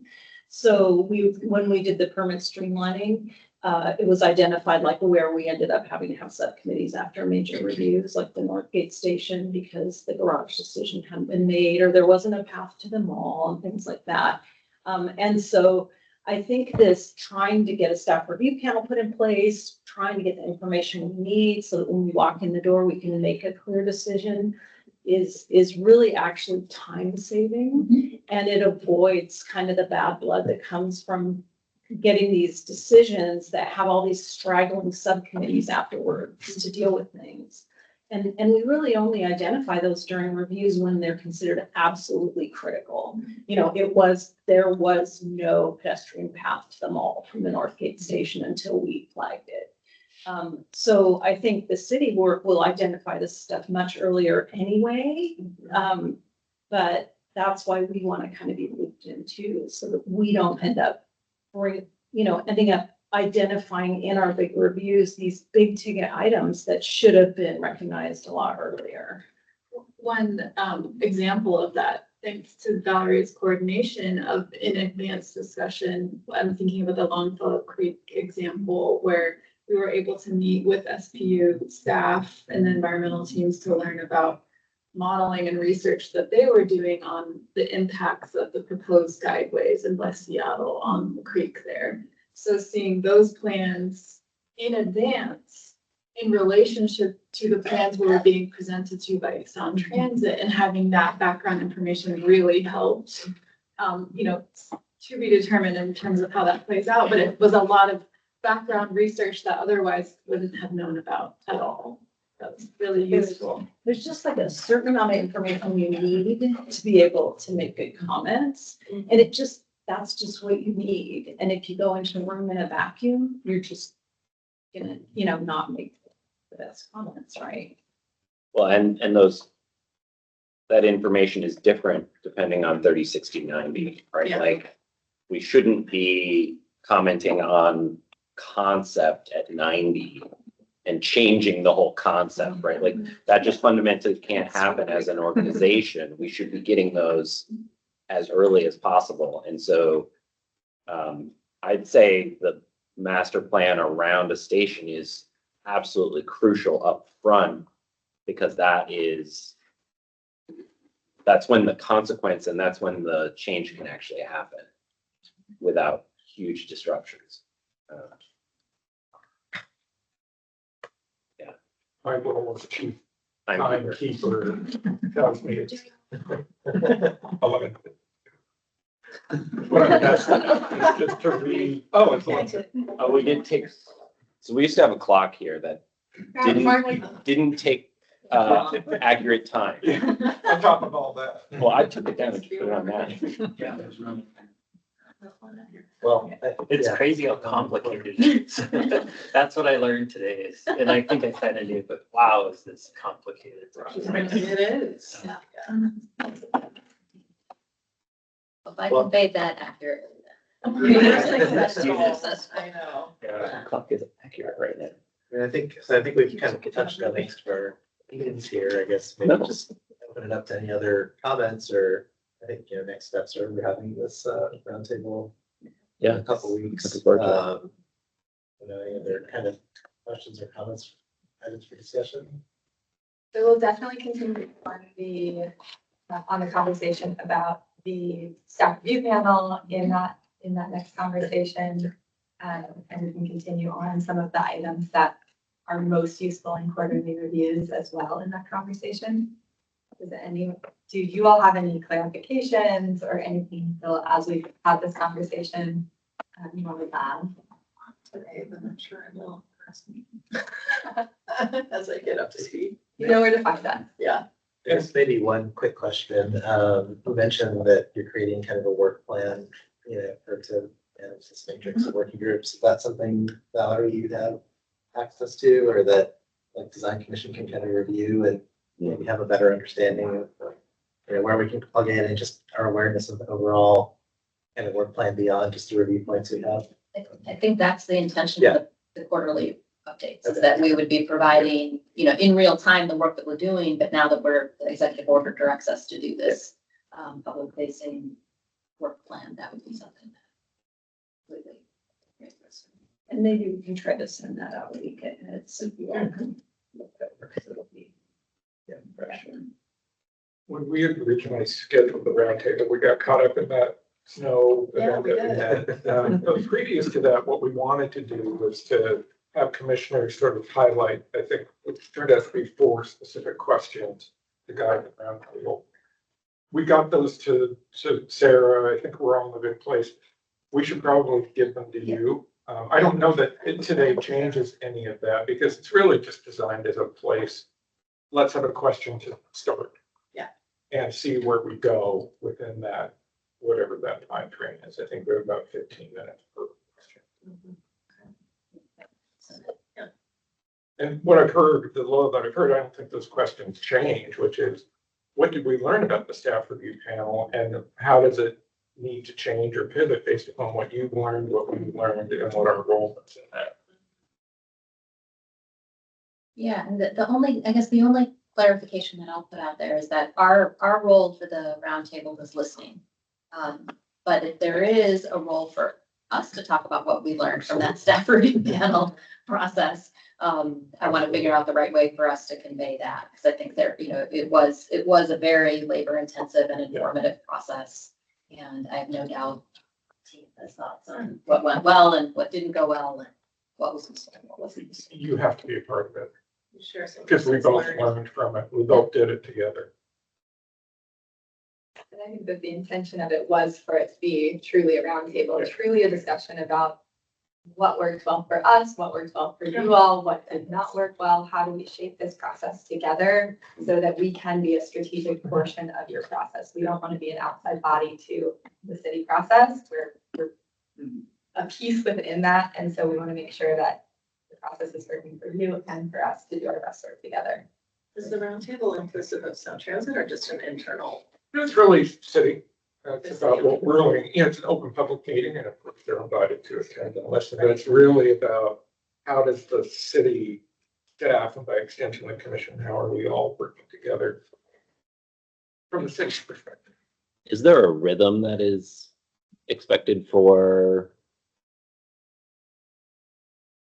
improvements over the years? Because we are about to come into 4 reviews of West Seattle times 30, 60, 90, right? Multiples of Ballard, right? Like, I would think that we are going to learn a lot about how this process is working in those first couple iterations. From my own perspective, Brian, I think a couple of years ago, when we started to envision what would the commission's role be in a regulatory review system with probably a less flexible body of work and engineering exercise with architectural value applied to it. I wonder what 90% looks like for us. I really know what 15% what we did, and I really know what 30% looks like. I start to wonder, well, what does 60 and 90% look like for us within a regulatory scheme where that level of flexibility and collaboration starts to really get, because of the nature of what it is. So I think we have a role. I think 3 years ago, we thought it was one thing. I think what we're doing is teaching us it might be something different. Yeah. It's planned as more of just a looping back. Right. But over what? What is it that we're being asked in service of? That's that. Maybe it's just a review of the 30 and making sure that some of those things were addressed. It's not opening up new cans, but it's making sure things have lids on them. Right, because we have detailed notes from the PE review that you did last year on all of the issues that were identified for follow-up at 30%. Yeah. So that, the staff review panel was gonna focus on those. But what happens between 60%, which is the final project review, and 90%, which is a briefing? Figuring out what that means. It's there.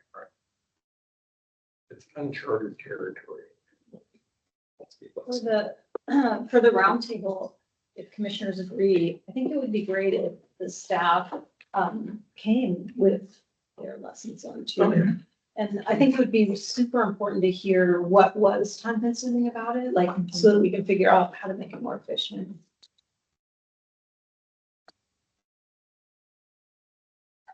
Thank you. Thank you so much for doing this.